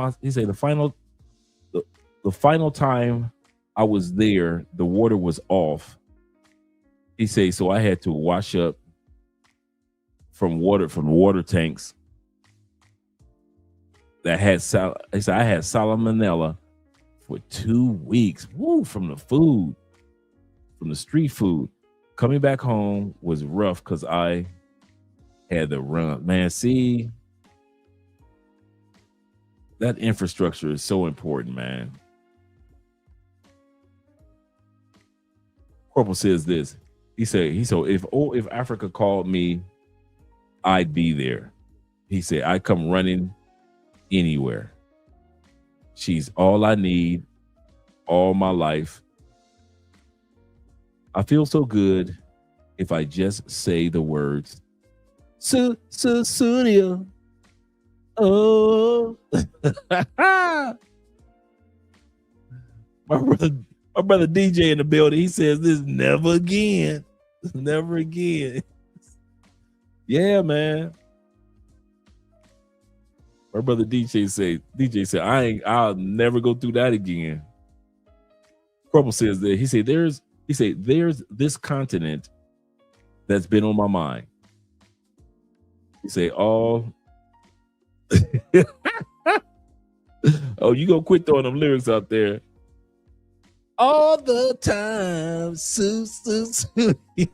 oh. Yes, sir. Yes, sir. You got me on that one. That was a good one. He said, I definitely need to go back to Cabo Verde. Totally worth Another trip. Okay, we got to check that one out. Let's continue on with the last part of the video. Shines, but when they get to the country, it ends up being a lot of power outages and cow poop. And as a result of that, it's not what they signed up for. It's not what they anticipated. It's not what they wanted. And so they leave, and they leave in a super, super disappointing fashion. The problem is the pro-Africa, back to the motherland Black Americans romanticize the primitive life. They romanticize the noble savage and living off the land. And don't get me wrong, there's a certain natural satisfaction to living the simple life. I like going out and spending a couple of days in the country for that exact reason. But Africa is a whole different animal, and they quickly realize it's not romantic. It's tough, it's difficult, it's strenuous, it's laborious, and it's a serious adjustment not having access to the modern luxuries you've enjoyed living in America your whole life. So I'm scrolling and I saw this guy, this Black American guy, talking about leaving the country, fleeing the country. We don't flee. And I was on Leo's Spell, shouts out to Leo, his live last night, and I heard another woman, a Black American woman, saying, oh, maybe we should all collectively leave. Why the fuck would we leave a country that our ancestors, literally the soil that they're buried on? Why would we leave a country that they did so much hard work and toil to build? Why would we leave a country where mostly everything around you, they invented? I spent 3 months in Southeast Asia, once when I was 10 and once when I was 13. And I spent lots of time deep in the jungles, 15 hours away from the nearest city, fully enthralled in primitive rural life. Because my grandfather, who was an anthropologist, was there doing field work. And the perspective I gained from being fully immersed in that kind of life changed me forever. It made me realize how extraordinarily lucky we are to live in America. People always ask, Eddie, you've been living in Africa now for over a year. When do you plan on coming back to the United States to live? And the honest answer is, I don't. I have no plan or desire to return to the United States to live full time. And here are 3 reasons why. In the countries that I like and the countries that I live in, my money goes farther. And I can tell you for a fact, based off my experience living on a continent, America's overpriced. And so why would I go back to a place to spend more money when I don't have to? Reasons why I would never move back to the U.S. as an American living in Asia, part 1. And I've lived in 3 different countries, 2 of them being in Southeast Asia, so I know exactly what I'm talking about. First and most importantly, cost of living. You can get an apartment in a lot of these countries for $200 to $300 US per month. Food can cost as low as $1 to $3 US per meal, and we're not talking about a value menu cheeseburger. I'm talking about the whole 9 yards, the rice, the drink, the chicken, etc. As a Black woman in this country, I have never felt represented. I am done with the United States of America. This country has never been unified. The history of this country has never been great. The democracy should include everyone. But Black people have faced so many barriers in this country. Police brutality, economic inequality, systematic oppression. There is no equality and inclusivity in this country. And this country does not represent me as a Black woman. And I am done representing this country. This country was built on hatred. And till this day, it thrives off of hatred. But you will not project your hatred onto me anymore. I'm glad that you guys are now seeing that we are the third world country. We are the problem. I have always noticed that other countries don't live like we do. They don't thrive off of hatred. And that is why I can no longer represent a country that is so hateful. I am not a hateful woman. I will take my chances outside of this country before I continue to allow myself to be a part of the systematic oppression. My kids will not be a part of this systematic oppression. I will give them a fighting chance. Because until change occurs, nothing will be done. Nothing. Everything will be the same way. Hate will continue to divide us. Absolutely correct. Absolutely. This is what they want you to think the continent of Africa looks. All right. All right. That's the end of the video.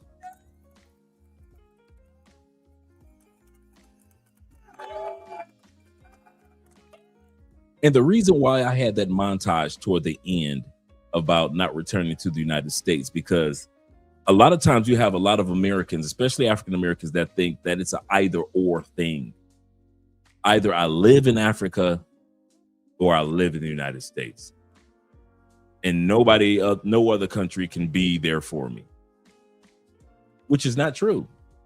Many of us already know that if one country doesn't work well for me, I'll try another one. I'll try another 2 countries. So don't get caught up in that shell game of that 3-card Monte, in other words, of if I'm not in the United States, where am I? If I'm not in Africa, then I got to be in the United States.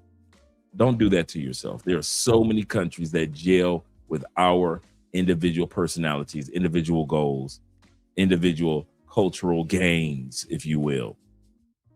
And shout out to all you guys that have been here, all 57 of you guys in the building.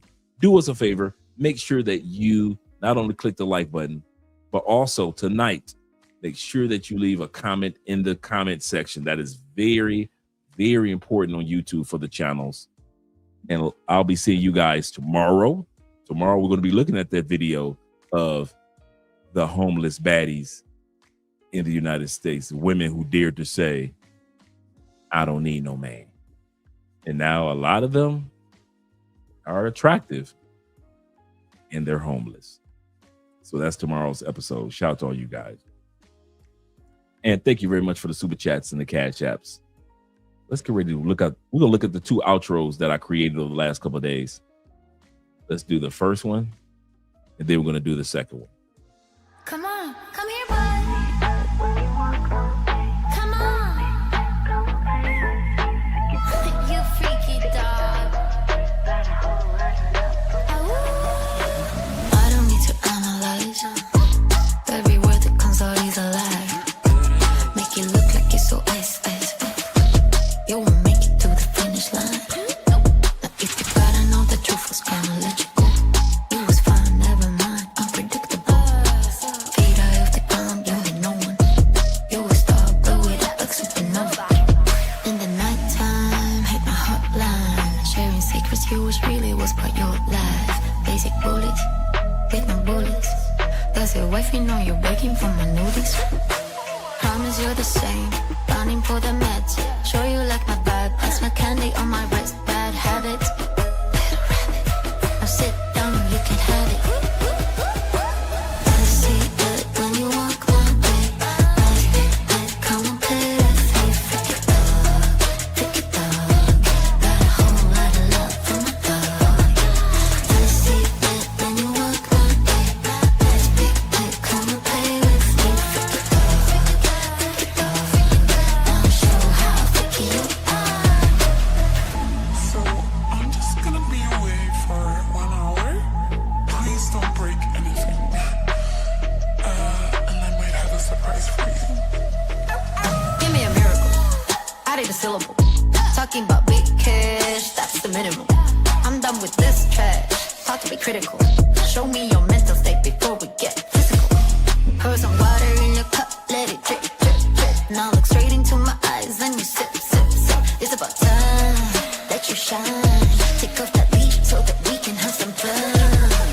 I see it when you walk my way.